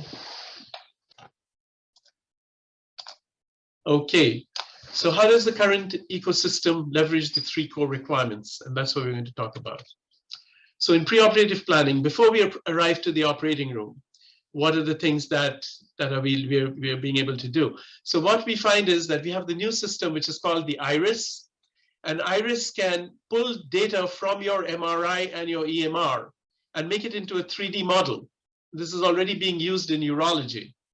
And then you view the 3D model during the procedure through the surgeon console. And you can have a mixed reality environment where you can have the model placed there, and then how you want to have it, and then what you want it to be in future. That means after you've done your surgery, and then overlay it on the actual procedure. And this is currently being used by IRIS. I think it's already available. I think many of the hospitals have it. And then you can view that either through Tile Pro, where you can see while you're working, you can see the image of the actually the 3D model, and you can plan for things ahead of time. This can be used in preoperative planning as well as during the surgery. And then in preoperative planning, you know, it's also possible to train the care teams in terms of setting up the operating room, where different things have to come from, etc. Rather than having the team learn during the procedure, they can learn before the procedure has been set up by using augmented reality in that fashion.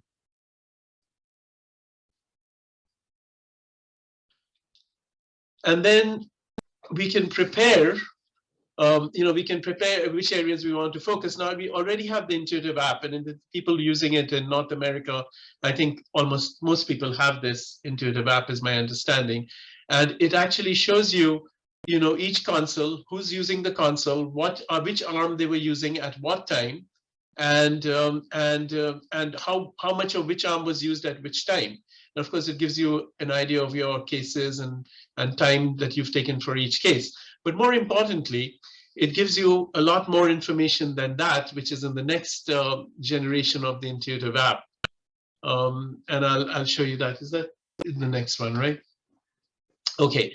Also, you can collaborate with what we call the intuitive hub. We can collaborate with the surgeon mentor, who can be outside the operating room. So for example, this comes in here.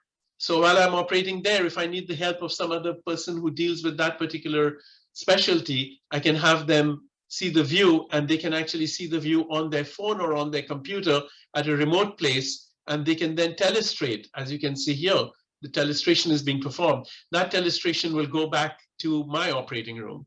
So I can have, if a junior colleague of mine is operating and I'm in another country or in another state or in another part of the world, but I can actually give them, I can telementor them, just through my phone.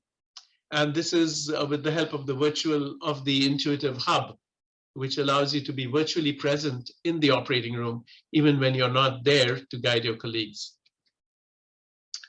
And then that is interoperative guidance. And then the system captures the data, produces insights, and then that allows us to go into producing different actions. And this is constantly being analyzed, 100% of the time this is being used. And that's why, because of the data being collected, the Da Vinci system is always working and ready whenever we want it. And that's because of the fact that this data and insights, in fact, it can even tell you, that this instrument is going to fail after 2 more uses or 1 more use, or after so many users is going to fail. So that system, that information goes to cloud-based services that then get that data. The engineers get that data and they send an engineer out to make the necessary changes. So this is proactive maintenance of the whole system. Then we have, of course, things for intraoperative guidance, and we all know about the Firefly technology using the indocyanin green. You can see the cystic duct and the common bile duct can be seen in that. And I'm going to just wait for this to play a little bit more. This shows you the common bile duct going up here, as you can see, and the cystic duct there. And this is available even without the robotic systems, but the robotic system has sensitive Firefly, the Da Vinci system. So you could tone it down or tone it up to give you more accurate visualization of the structure that you're looking at based on whether the liver is lighting up or the ducts are lighting up. This other video I put up here, this other picture I put up here, this is a duct of Lushka that was identified while the gallbladder was being separated from the liver bed. This is something we would have never seen if we were doing this traditionally. And going on with intraoperative guidance, there is the IRIS system, which uses the partial, this is being done, a partial nephrectomy is being done here. And can we play one video at a time? Let's see. No, I think they're both playing, right? Okay, they both will play together. Okay, and we can take this, this 3D model and we can place it over the, when we use IRIS, which is already available, you can place that over your specimen and over your field so that you can actually understand where the next, where the tumor is located. And the same, similar concept is with EON, which looks at your CAT scan, and then it can help you, guide you with your bronchoscope right into the area where the lesion is. It's called shape sensing technology, which allows you to use the help of your CT scan, that it helps to guide this robotically. I mean, you're still guiding it, but it helps you to make your turns and to know where you need to get to. This is only available for the, through the bronchoscope, the thoracic setting at the present time, but there's more to come. The intelligent stapling, of course, there's the stapling that has been present is now is an intelligent stapling which allows you to measure at each time how much pressure is being applied on the stapler, how much counter pressure from the tissue that is being squeezed with that, and it gives you, and based on that, it decides how much pressure to apply, so that there's no, and then there's this data insight and action automation. Again, the same thing, data, insight, and action. That gives you more data, that gives you more insight, and gives you more action. And then we have the intuitive hub, which I'm not sure how many of you already have, but here we are the first ones in the Northwell system, in the Northwell Health System, that are in the process of acquiring the intuitive hub for our hospital. And it really enables us to do a lot of things. It simplifies surgical video recording. It'll automatically bookmark each part of the procedure. So it'll tell you you are stapling at this time, you were using the scissors at this time, you're using the gas. Later you can label it as gastrojejunostomy or jejunojejunostomy. It can identify key moments for review. It can help to build a library of your information and share it.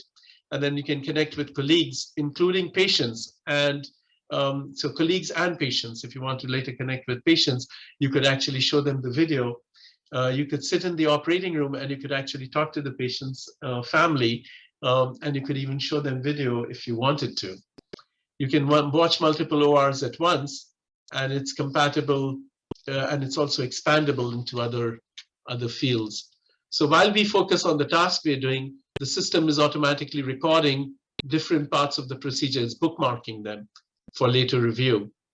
And even during the procedure, you can identify whichever part you want to bookmark or whichever part you think is important for you to later review. And you can do that. And then you can access the video immediately, and other people can access it, including your colleagues if they want to, or a senior partner or a mentor can access it from their office while you're working in the operating room. You can use this for preoperative planning as well as intraoperative help. And then you can view it at a later time, either with the patient or with the colleague, and without disrupting your schedule. This could be in the operating room or in the office. And there's no need for the mentor now to travel to the operating room because it can be done virtually through this system. And this is how this thing is getting more and more. So we are finding that this continuous loop of data and analysis of the data resulting in action is resulted in efficiency improvement in all fields. And this is another thing, I think most people have not seen this because this is being developed now. It's not available yet, but what this is each part of this, see this part here, I'm going to go back, as this thing moves, sorry. Let me move this. See, as this thing moves, it shows you different parts of the procedure, and you can stop it at any point, and you can watch that part of the procedure.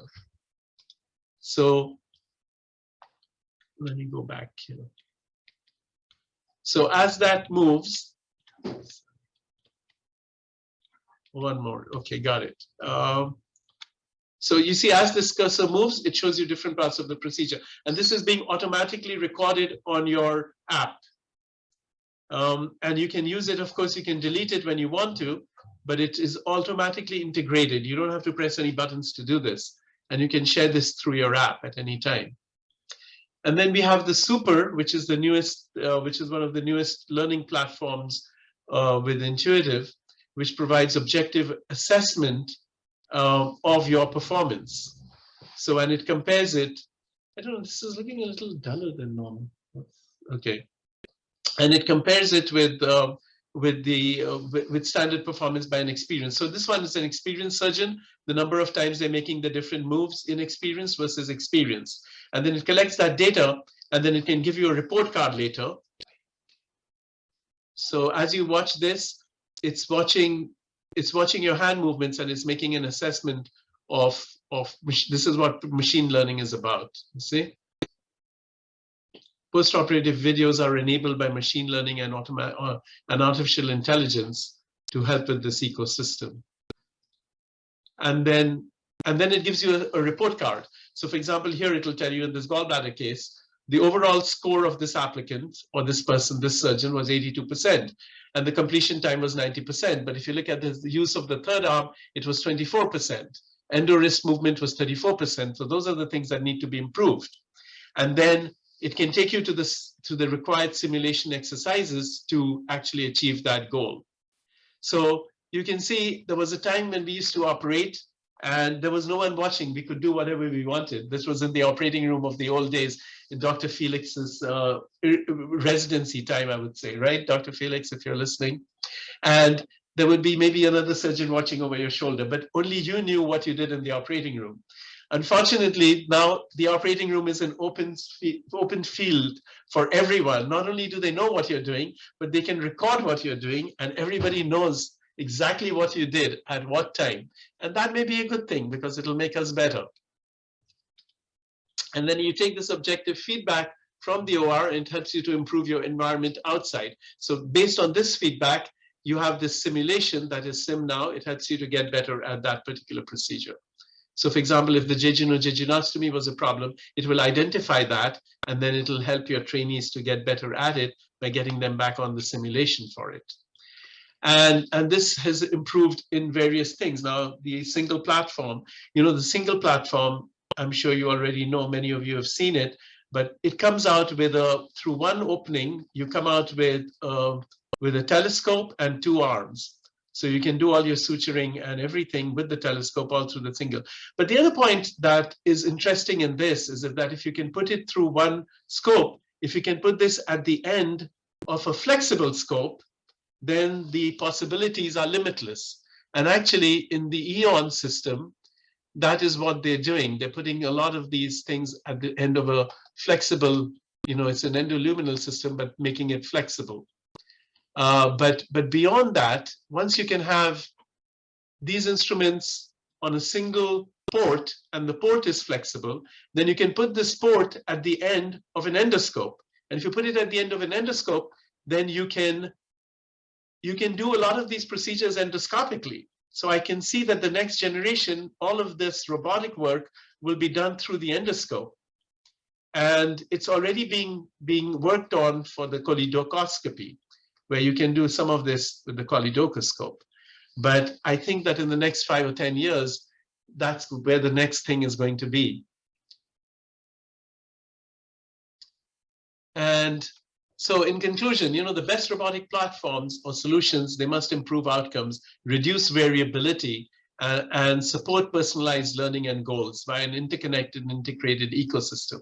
So with Da Vinci, we are beyond, just how to hold the instrument and whether we have a stapler or not, whether we have an energy system or not. And I think we've gone beyond that, to actually improve surgical outcomes by using these integrated systems. And in our own experience, we've seen that, with a lot of the things. I'm going to show you some of our, so those are the better outcomes, better patient experience, etc. But this is just if I just make a statement, then it's just an opinion.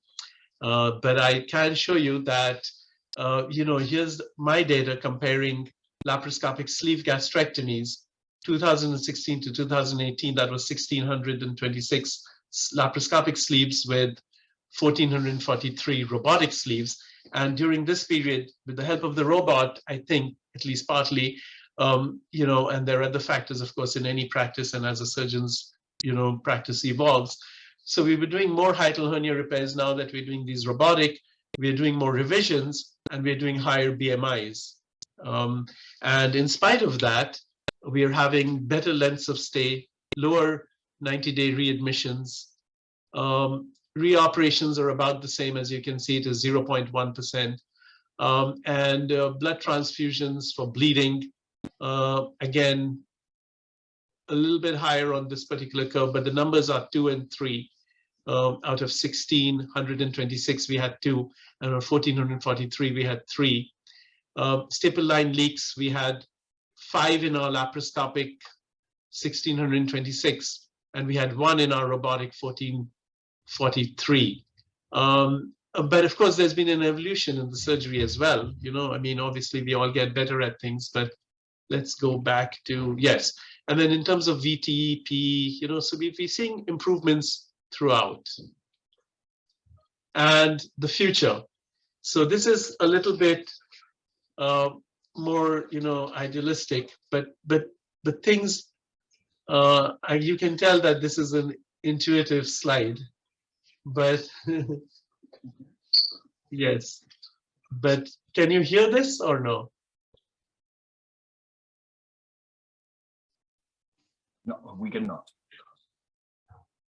We cannot. Oh, you cannot. Okay. Well, I'll just I'll just see if we can get that to share its sound. Share sound. Share sound, yes. Were you in share sound? Okay.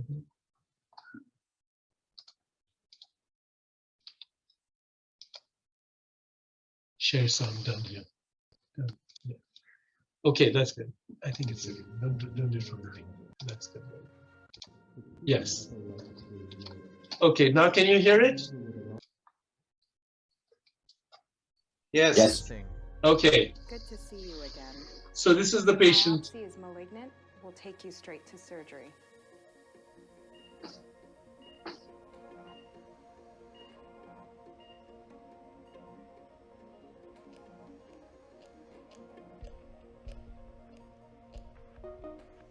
Lung adenocarcinoma, confirmed. Confirming, Jacksu's nodule is malignant. OR number 9 is being prepped. I'd like 3 additions to my case cart: the fluorescence scope, imaging agents, and the microstapler. Confirmed.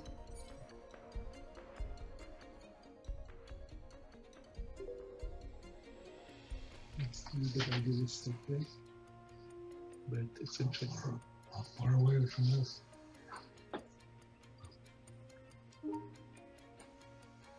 Initiate timeout.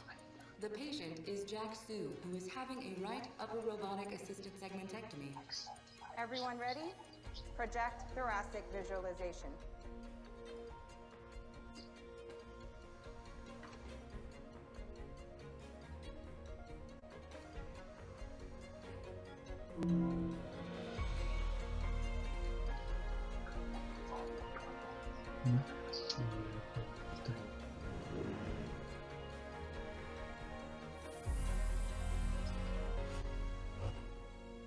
Dr. Singh has completed the segmentectomy on Jack Su. Thank you, everyone. Great job.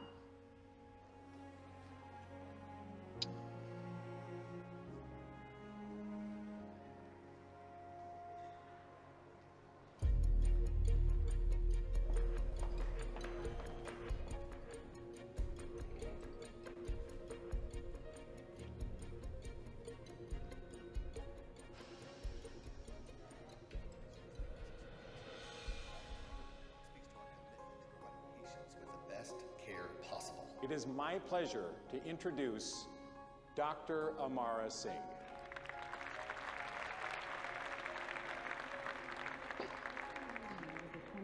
Thanks to Paul for having me speak. Any questions?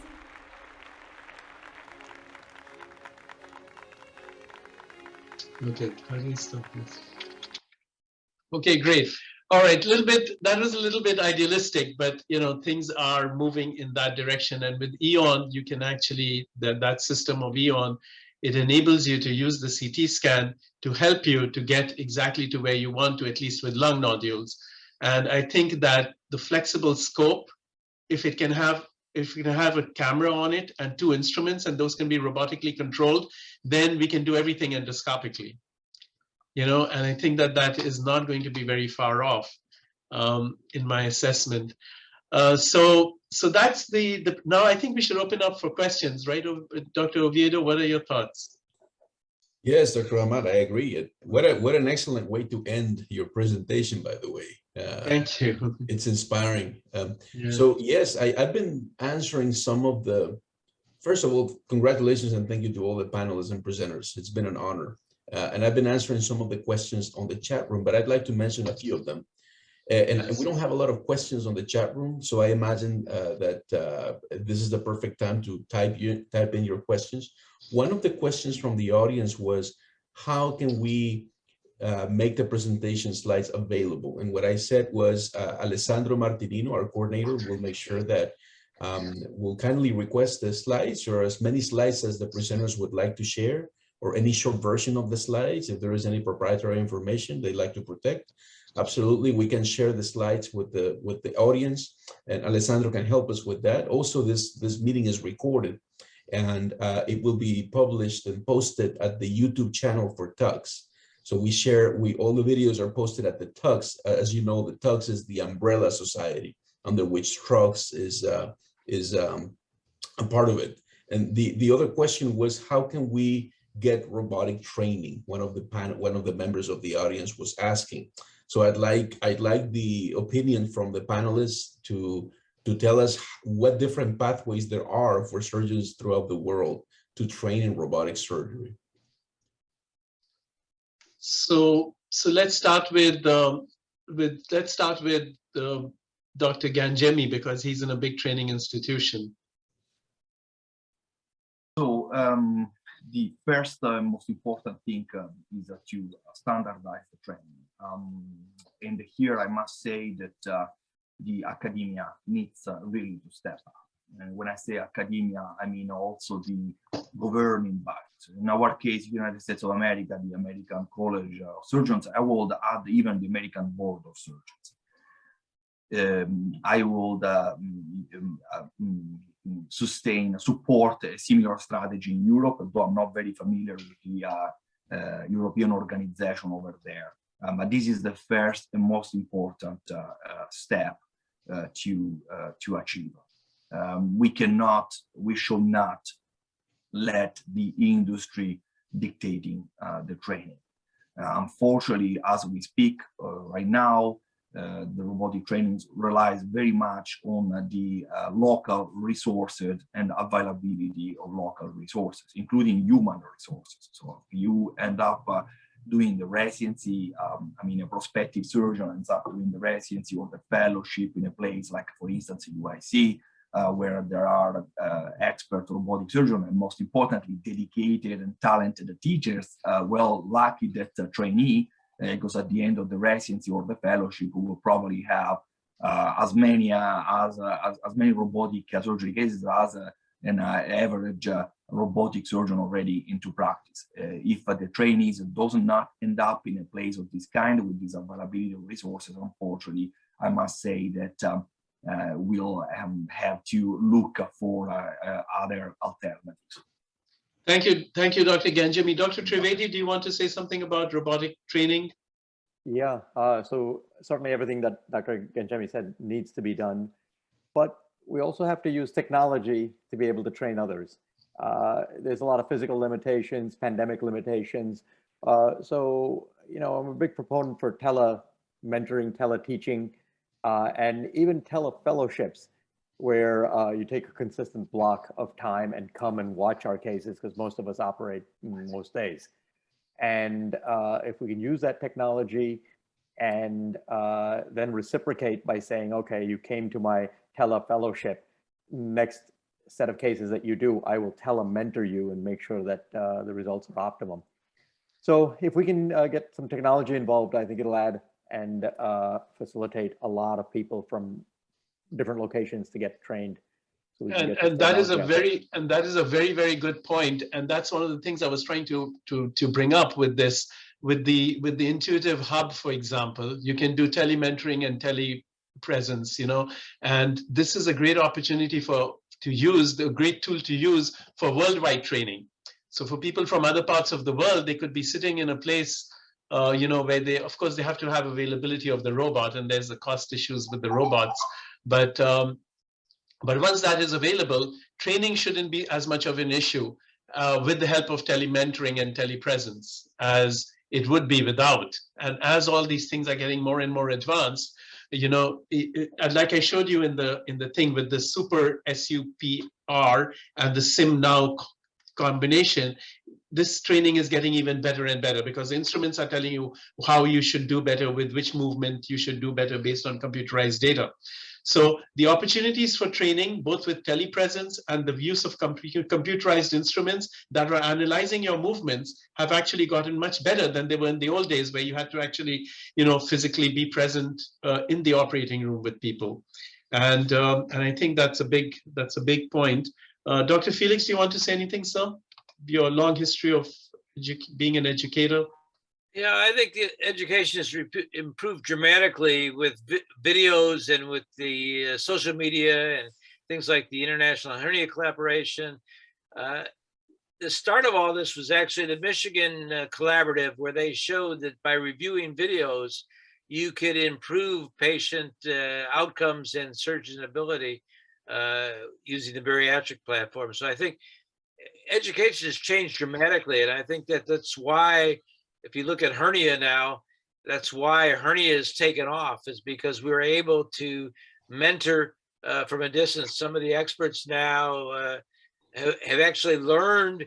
I mean, we have people who in Europe who have learned how to do TARS by just watching over and over videos of the experts and then presenting their videos, which are then critiqued. So I think that we're in a whole new era of education, and I think it's great. Yeah. And Dr. Adil Abumrad, do you want to say anything about this topic with reference to European experience or French? Yes, I want to thank all the speakers for their excellent presentations. And as for education, we didn't mention the simulator of the Da Vinci robot, which give the student the possibility to practice. In our facility, we ask our student to do many hours of practice on the simulator, and then we give them some gesture on the field. I wish to ask another question for Dr. Edward, if it's possible. Sure. Let me comment on what you just said, because there's been a number of years ago at our SAGES meeting, there was a nice randomized study presented which showed that if you take people and run them on a simulator before they go do the procedure, the rate of learning is dramatically increased. So I think that the future is just what you said. I think before someone is allowed into the OR, they're going to have to perform it on a simulator, show that they know the anatomy, and we won't have, when I was teaching at the Cook County in Chicago, my biggest objection was that I would do a head and neck case because I was a surgical oncologist, and the residents would come in and have no knowledge of what I was doing. Ridiculous. And now I think that's really, really changed, especially with the simulators. Exactly. Dr. Edward, how do you bring together the first law with the robotic use, which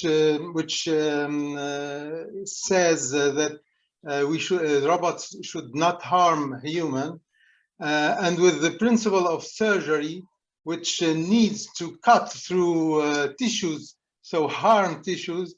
How can we bring this together, and how can we be confident that artificial intelligence can comprehend this principle? Yeah, I think that that's where robots are going. That AI is going to be able, as some of the speakers talked about today, is going to be able to identify those areas where you shouldn't cut. And so it's going to lock you out. You obviously be able to override it, but I think that that's what's going to happen in the future. Is that you're going to have a map.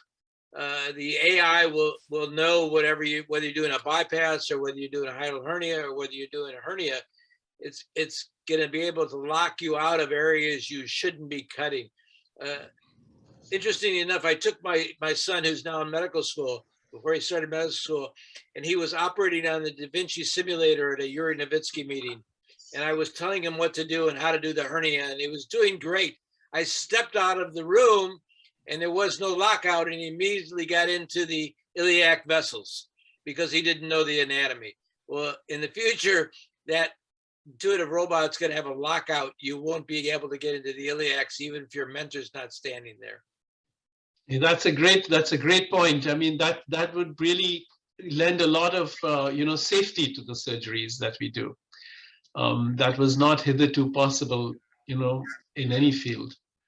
Okay, so the other questions, are there other questions not related to this? Yes. But yes. There's another question. One of the members of the audience was asking what resources there are for robotic surgery training, specifically in Germany. So I looked it up, and there is a good resource that I shared. So if you go to the chat box, you'll be able to see that resource. And there are some training programs in Berlin and in Dresden, Germany.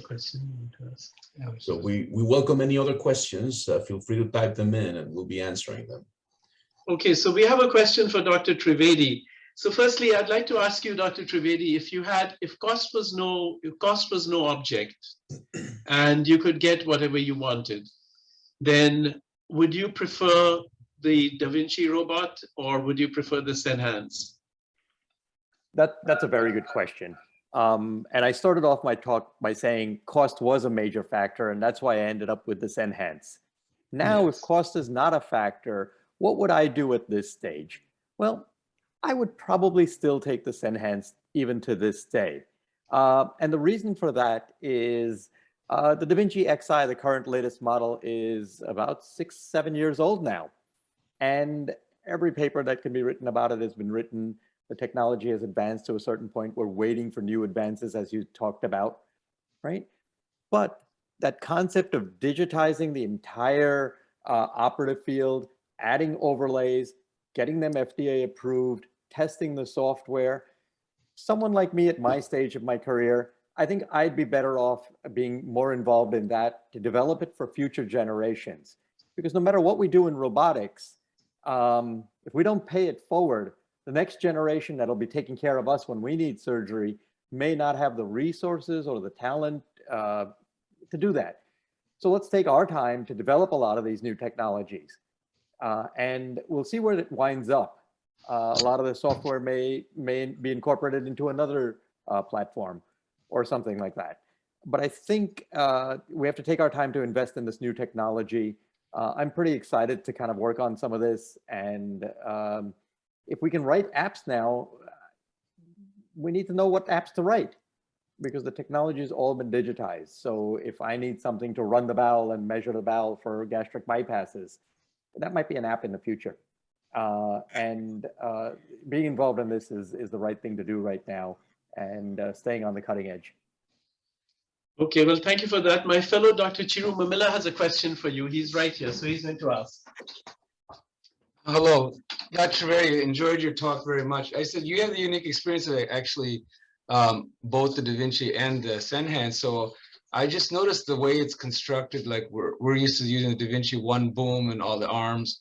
With the way that it's set up with Senhance, you have multiple stations like for the arms. Isn't that, I mean, economic of time for the movements and moving the instruments and that? Did you feel that there was any difference, or it requires more staff, I think, wouldn't it, than you would need for the Da Vinci?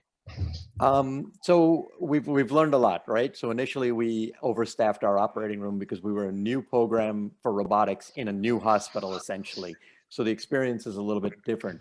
But now when we teach it forward to new people that are going with Senhance, it becomes a lot easier because they build on our experience. But what we found is that the individual arms can be positioned around the table. We have flexibility, and since everything's not attached to specific trocars, docking you saw was pretty much bring the instrument in and put it in there in fulcrum. So in that regard, it's actually easier. Our docking times are much quicker because it's swing the arm around because it's cantilevered. You have plenty of leeway up, down, left, right, in, out. Magnetically attach it to the instrument and push it in, basically under vision, of course. And you're in business. So once you learn the subtleties of it, it's actually okay. And you've seen multiple platforms that were presented today were open console types. They were multiple arms. You can use 1, 2, 3, 4 arms if you need to, depending on what you're doing. So it seems like the future is heading that way. It's a different learning curve, but it's a learning curve nonetheless. And there are efficiencies in it that we've identified. So we're pretty okay with that. Do you have a stapler with the Senhance system? At the moment, there is no dedicated robotic stapler. So we would use our assistant port for that stapling for, let's say, a sleeve or a bypass. So now if you're doing a sleeve, for example, Dr. Trivedi, you're doing a sleeve and you're sitting at the console. So the person who's firing the stapler is probably more important, is not more, but is still very important in terms of the angulation of everything. So I find that a little bit, difficult to go with, because I want to be able to fire the stapler myself, or whoever's, controlling the surgery, and then also do the dissection. I think the only way to answer that question is to realize that giving up control of any sort is difficult for surgeons. And that's been for generations. We have to learn that these are team efforts and everybody on the team has an important role to play. So it's our duty that if you're not happy with your assistant, you improve that assistant and get them better. And if they're not improving beyond a certain point based on metrics, it's time to move to another assistant. So that's the big concept. But I think the technology that we have currently, again with apps, we can make better. So I splay out the stomach. I say, okay, bring the stapler in, align it according to this. Easy enough to potentially telestrate, to mark it out, and then say, cut along the dotted line. And most people that achieve the ability to assist any one of us should be able to follow that simple instruction. Yes, and that was one of the advantages of that I found of robotic surgery was that I wasn't dependent on my assistant anymore. So if I went to the Senhance robot, then I would be dependent once more on my assistant. So basically, I could do a revision gastric bypass with a PA who just knows how to change instruments. They don't know anything else. All they know is how to change instruments because I'm controlling everything.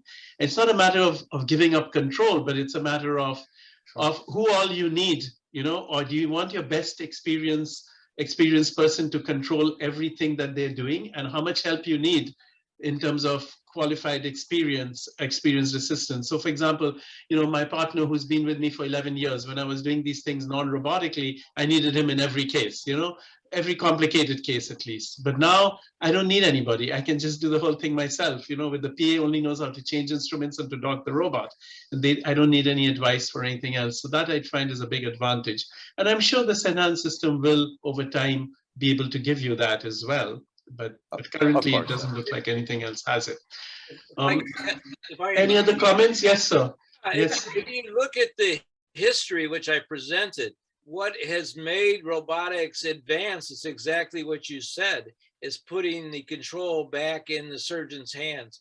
Exactly. So I think unless Senhance can do that, and I bet you they will, they're going to have staplers and energy, because that if you exactly what I said in my talk, history tells us what to do, and the history of the robot is the control needs to be in the surgeon. I once made a comment at a meeting that the surgeon was so proud that he had no leaks when he went to the original robot. And I said, yeah, that's because your nurse was a better stapler than you were.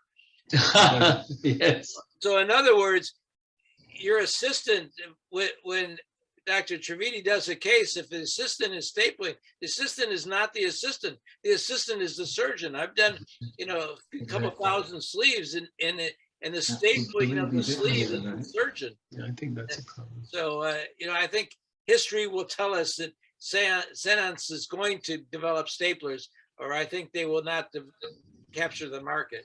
The same is true for Medtronics. Obviously, they're going to develop staplers just like Intuitive did, and that's yes.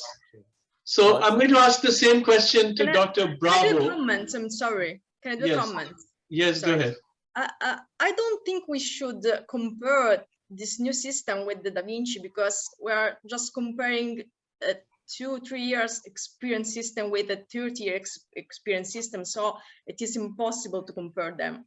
And maybe you can compare them in 10 years and we're gonna end with a different technology, with the same concept, with maybe different indication, as the concept behind this new robotic system is maybe different, but we're not supposed to compare them now. It's just my opinion. Well, the point is, you know, surgeons have to make a decision of what they want to use. So they have to buy something, you see? So if you're trying to get from point A to point B, and you have a car that uses the latest things, should you buy that, or should you buy another company that just started making cars, and they're at the elementary stage? It depends. I mean, if you can't afford it, I guess you can. So it depends on the price as well. So when the person is in the market, he needs to look at what's available and buy the best, not who has just started doing it and how many years out. So that's not the purpose of this discussion. But I'd like to ask the same question to Dr. Bravo, that if you had both systems available, what would you use? Gracias. Es una muy buena pregunta. De hecho, tenemos los dos sistemas disponibles y el sistema de Hugo en este momento está en implementación. Lo que sí, la ventaja del sistema de Hugo comercialmente está resultando mucho más barato las cirugías para nuestros pacientes. En nuestros sistemas de Latinoamérica, donde el acceso a la cirugía robótica es un problema económico más que de decisión, esto pesa mucho. Y yo en ese punto veo, por lo menos en mi medio, que la principal ventaja de Hugo Medtronic en Latinoamérica ha sido democratizar el acceso a la cirugía, desmonopolizando esta barrera comercial que era liderado hasta entonces en Latinoamérica por Intuitive y que ahora también CMR ha estado entrando en algunos lugares. Entonces, en ese sentido, yo por lo menos creo que esa ventaja me permite hacer más cirugías. Pero si es que fuera el mismo costo del uno o del otro, la verdad que en este momento, y yo voy a ser justo con mi comentario, tengo más experiencia con Da Vinci y por lo tanto me siento mucho más cómodo y yo esperaría a Medtronic que desarrolle todavía todas las pinzas que están por salir y los staplers. Sin embargo, es factible hacerlo. Yo creo que tiene una buena potencialidad. Son, como bien decía el doctor Gangemi, son dos autos o dos máquinas preciosas. Cada quien le encontrará su mayor beneficio o su mayor, digamos, gusto. Y solo un comentario con respecto a lo que el doctor Ahmad hablaba con respecto a ser autónomos en cuanto a la cirugía. Yo diría que en Latinoamérica tenemos problemas de falta de plataformas y no falta de ayudantes. Los ayudantes hay en filas, entonces en general tenemos mucha gente ahí y por eso es que tratamos de hacer un equipo quirúrgico para nuestras cirugías y en eso radica el hecho de que podemos tener la confianza de delegar el estapleo a nuestro ayudante, que no es un ayudante cualquiera, es mi partner que trabajo todos los días y es un cirujano bariátrico formado de la misma categoría de la mía. Entonces, en ese sentido, uno puede hacer una cirugía compartida y la verdad que nuestra experiencia como grupo ha sido mucho mejor. That's an excellent Very comment. good. Dr. Oviedo, we'd like to hear your thoughts about this debate. Dr. Oviedo, we'd like to hear your thoughts. So. Yes, thank you. And actually, I'm glad Dr. Bravo talked about this. It's an excellent segue to the next question from the audience. I'll give you my comments. I always tell my residents, we surgeons are control freaks. We always worry about control. We want to have it all. We want to control every aspect of the operation. But we also have to become education freaks, or we have to make sure that we educate our residents, our nurses, our surgical assistants, or work with our partners to learn from each other. And I used to think that way. I used to think that maybe Senhance or any other newer platforms were at a disadvantage because you had to give up stapling to them, to somebody else. And nowadays, I have learned that it's actually not a bad thing. And I teach my residents to do hybrid procedures when we do robotics as much as possible, but then I let them staple or I let somebody else staple or do a key portion of the operation, because I think it's important to learn all of these skills, and it's important not to rely only on one technology, even less on one company.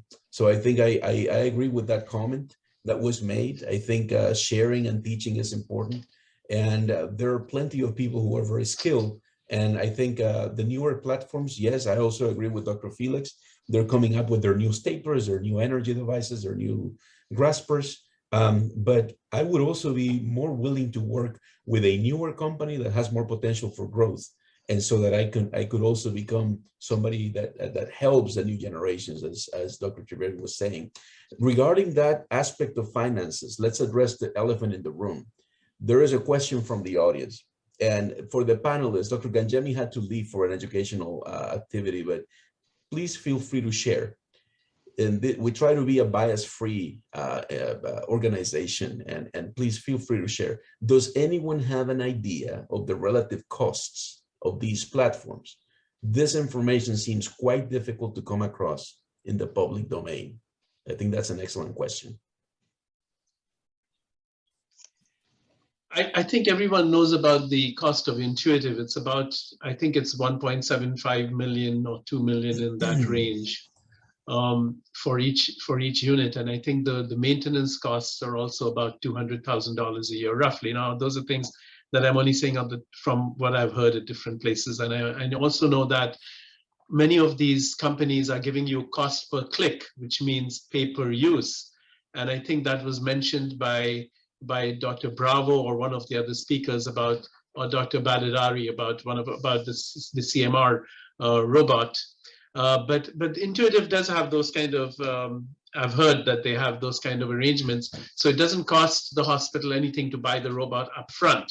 Then per use, they have to pay about $300, $400, depending on, I guess it depends. Maybe it's more, maybe it's less, depending on the procedure. And then the disposables cost every time. So you have to pay for the disposables, you have to pay for the per use cost, and you have to pay for the maintenance cost. So those costs all add up to quite a lot. But then when you compare laparoscopic hernia repair, for example, in our institution with robotic hernia repair, they come out to be about equal. I actually looked at our institution's robotic sleeve done with the Da Vinci robot versus laparoscopic sleeve using Medtronic staplers with the tri-staple technology. And they actually, it turned out that the robotic one was a few $100s less. So this concept that robotic necessarily costs more than laparoscopic needs to be delved into a little bit deeper. There was a time when it was completely true, but now with the cost per use, and there's lots of demonstrations showing that even with laparoscopic, even with the Roux-en-Y gastric bypass, I actually published on this. In our institution, the cost is equivalent. But I do agree that, as we can bring costs down, it will make this technology more available to the whole world rather than just to the privileged countries like us in the United States, where we have a greater percentage of our dollars spent on health. Can I add a little bit to that in the sense that competition will bring costs down across the board. So that's the positive of all of our discussion. The other way to look at it is if a hospital had more than one platform, we can right fit for that particular case the right robot. Perhaps if you're doing a Whipple, you might want to use the higher end robot for various things, right? But if you're doing, not to pick on any other operation, but if you're doing something that doesn't require all the fancy gadgets to be available, maybe a more affordable robot with reusable instruments might be what you might choose. Now, surgeons may or may not make that decision on their own, but administrators always step in and tell us what we can use. And they may say, look, these type of cases may have to go to this robot, and this type of case may have to go to another robot. And that's a very good point. We didn't think of that, but that's a good point. Like, for example, in lap choles, you don't necessarily need, all the, I think I find that when I do robotic lap choles, I actually enjoy doing them more. And because of the Firefly technology, it definitely makes a difference in safety, I believe, because of the Firefly technology. But you can have that technology without the Da Vinci robot, and once you have that, then I don't see the additional advantage in many of these cases, and a cheaper robot could be used for that with same degree of, so those are things definitely to consider. Any other thoughts or concerns from other people? Dr. Adel Abumrad, do you want to say something? ¿Quiero hacer un comentario? Yes, okay. Go ahead, Dr. Bravo, go ahead. I will speak after. Go ahead, Dr. Bravo. Sí, solo complementar, y estoy completamente de acuerdo con el doctor Trivedi, y yo creo que se viene acá una competencia bastante loca, digamos así, de muchas plataformas que van a venir, de muchos aparatos y muchas máquinas y herramientas que van a salir. Y yo creo que, pienso, y es mi idea a futuro, que creo que las instituciones van a ser difíciles de poder adquirir todas las plataformas. Entonces, en algún momento, y concuerdo con el doctor Ahmad, que yo creo que las empresas van a tener que asumir ese costo y ya no van a tener que vender, sino van a tener que prestar un servicio a las instituciones. Es decir, van a tener que vender los instrumentales y decir, ok, doctor, usted quiere hoy día hacer una biopsia pulmonar con esta cosa, ok, le llevamos el aparato, usted comprará la fibra. Usted quiere hacer una hernia inguinal, necesita solo esta plataforma. Y yo creo que para allá deberíamos ir. No va a haber, a mi modo de ver, un modo o una plataforma única que nos pueda hacer todas las cirugías en todos los campos. Esto yo creo que va a ser difícil y por lo tanto yo creo que ahí el rol de la empresa va a ser fundamental en este sentido.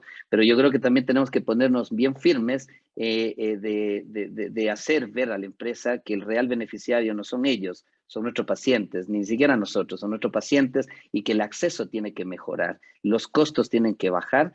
Y el real beneficio de todos estos juguetes, digamos, si bien es cierto, es un placer para nosotros operar esto, en definitiva tiene que ser la seguridad y la optimización de la efectividad de nuestra cirugía de nuestro paciente. Yo de eso estoy convencido. All right, thank you for that input.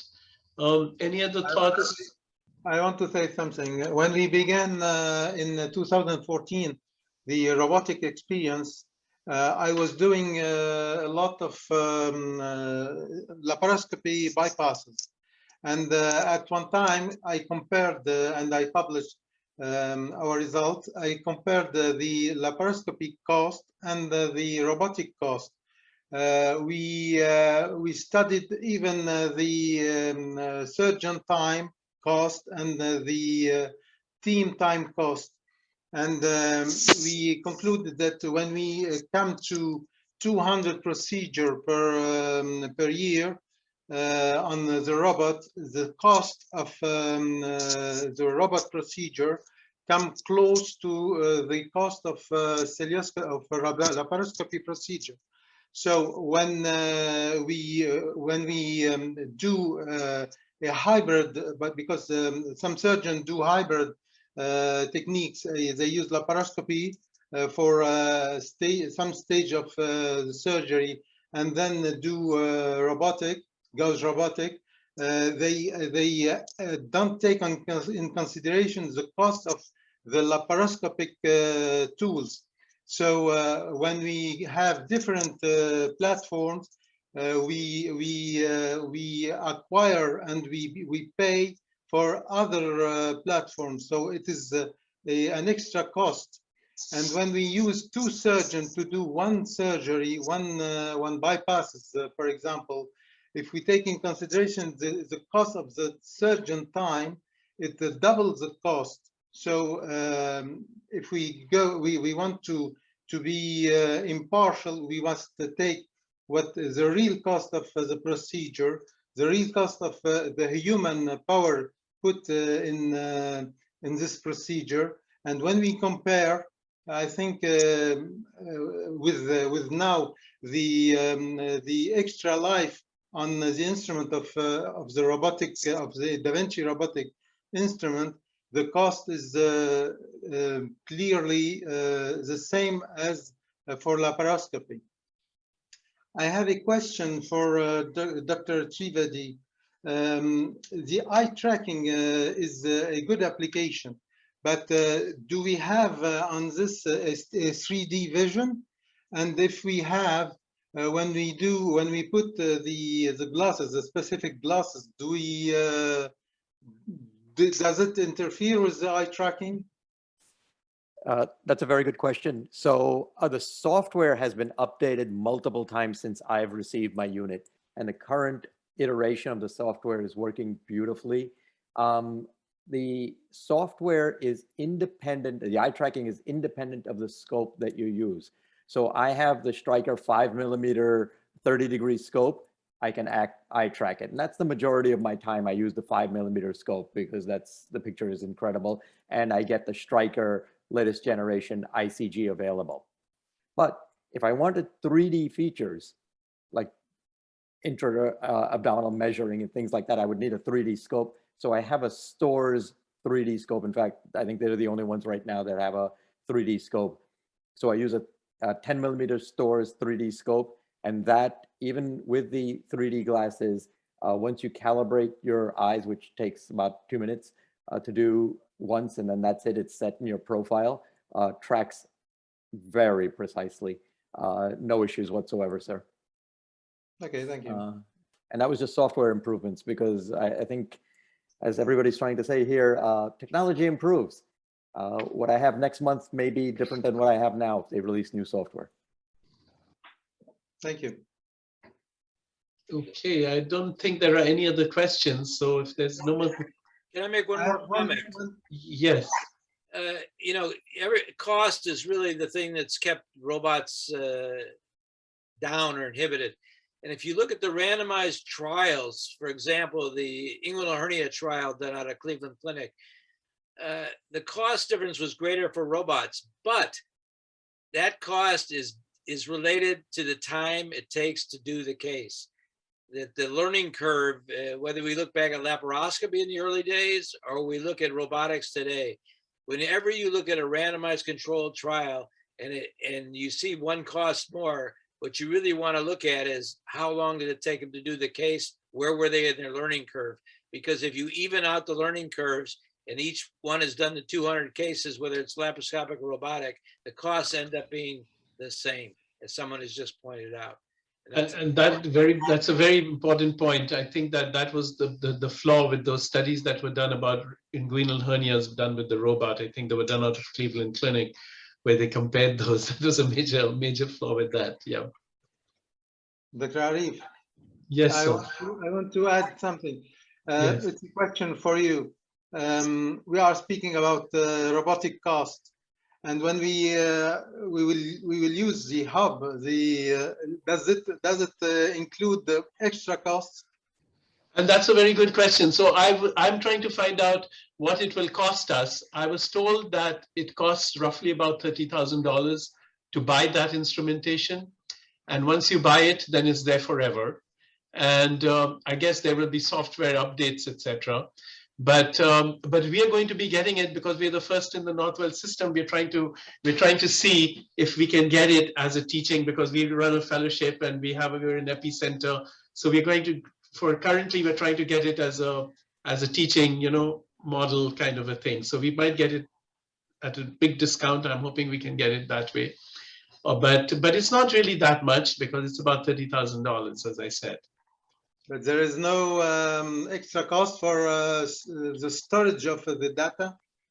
No cost for storage of the data. That's minimum because that's stored on the cloud, like your Apple data, etc., which is all stored in the cloud.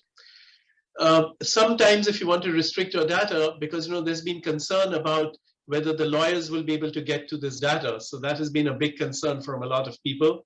So there are various ways you can address that. You can collect the data you can de-identify the data and collect it if you want, or you could put it on auto purge, so it will get rid of the data after 15 days, and that makes sense because you don't want to overload your cloud. You say you may have limited data storage. So you could do that and you could purge it every month or every 3 months. You could only save the ones you want. And that may actually be a good thing, both from a medical legal perspective as well as, but you can share the whole procedure and everything you want, any part of it you want, with a referring colleague or a patient, and that I think is a big advantage. It's not that expensive compared to what it gives you. Telementoring gives the surgeon the freedom. Like, I'm a senior partner in my practice and I have 4 other surgeons that work with us. And very often, I have to actually be in the room or things like that. And this gives me more freedom. I could be in another office, we have offices in other places. And we could still have my partner do a case and I can still help him if he needs me. And things like that. So I think what it affords to you, the intuitive hub, is a lot more beneficial than the cost. To me, it doesn't seem like a lot, considering that, in the United States, the hospital gets paid about $30,000-$40,000 for a sleeve, in many of these things. So if they invest once, for something that will be for many years, and maybe there'll be some maintenance costs, but it can't be that high, Okay.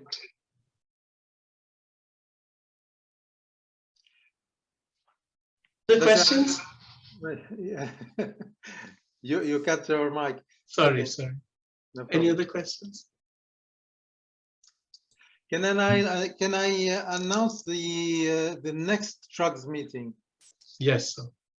So the next TROGS meeting will be held on the 3rd weekend of September. The date will be fixed later, and it will be on the gastroesophageal reflex around bariatric surgery. after bariatric surgery or before bariatric surgery, how we deal with it, and how we deal especially with gastroesophageal reflux after bypasses. Mm-hmm. Okay, I hope my friend David Nokia can be here with us at this next meeting to speak about his Nissen sleeve technique. Yes, I think that's a very good choice, Adele, to have David Nokia for that, because I remember his presentation in Lyon, in IFSO, in Lyon in France, when he presented that. David Nokia, the first time I think he presented his concept of doing this. It is a big problem that you get acid reflux after sleeves. And some of it may be from twisting, and some of it may be from dissecting the esophagus and all these other things. But, you know, I think that it's been about 4 or 5 years since he presented that technique, but it's not been adopted, you know, worldwide at least, not in the US. I haven't seen it. At first, he had quite a little bit complications, but he dealt with it, and now I went to see him at Montpellier, and he standardized the technique, and it seems that he have very good results. And I will try to apply his technique robotically to see what can we do with this kind of surgery. Excellent. I just have a question. So to Adele. So Adele, why is it that there's no meetings in May, June, July, and August? That's 4 months. Is it because European surgeons take a big vacation during summer, or what? No, it's because in May and June, May we have a month with plenty of vacation and holidays. And July and August, mostly France is in vacation, and so we prepare for coming back at September. Okay, excellent. All right. Any other comments? Thank you for all the presenters. I really appreciate your taking the time and for doing these excellent presentations. I think each one of these was very well, you know, very well thought out, very well presented. A lot of work went into making them, and it will be recorded on YouTube. We had about 65 participants worldwide for this, but with the YouTube, I think we'll have a lot more, you know, people who will learn from this. So I think that your work will be very helpful to a lot of people. Thank you for your efforts. Thank you, Dr. Arif, for your presence. Yes. Thank you for all these speakers from around the world, and I'm happy that it was a success, this meeting, and hope you are all with us at the next. There's a question by Dr. Arun Prasad. He's asking, what is the YouTube link? I'm happy to answer. Type the link on the chat. Yeah, you just go to YouTube, and then you go to channels, and you type in TUGS, T-U-G-S. As soon as you see TUGS, T-U-G-S, it's going to say TUGS Upper Gastrointestinal Surgeons. And that's it. You just subscribe. Subscribe just like you would subscribe to any other channel. Okay. All right. Thank you, everyone. Have a good rest of your weekend. Thank you.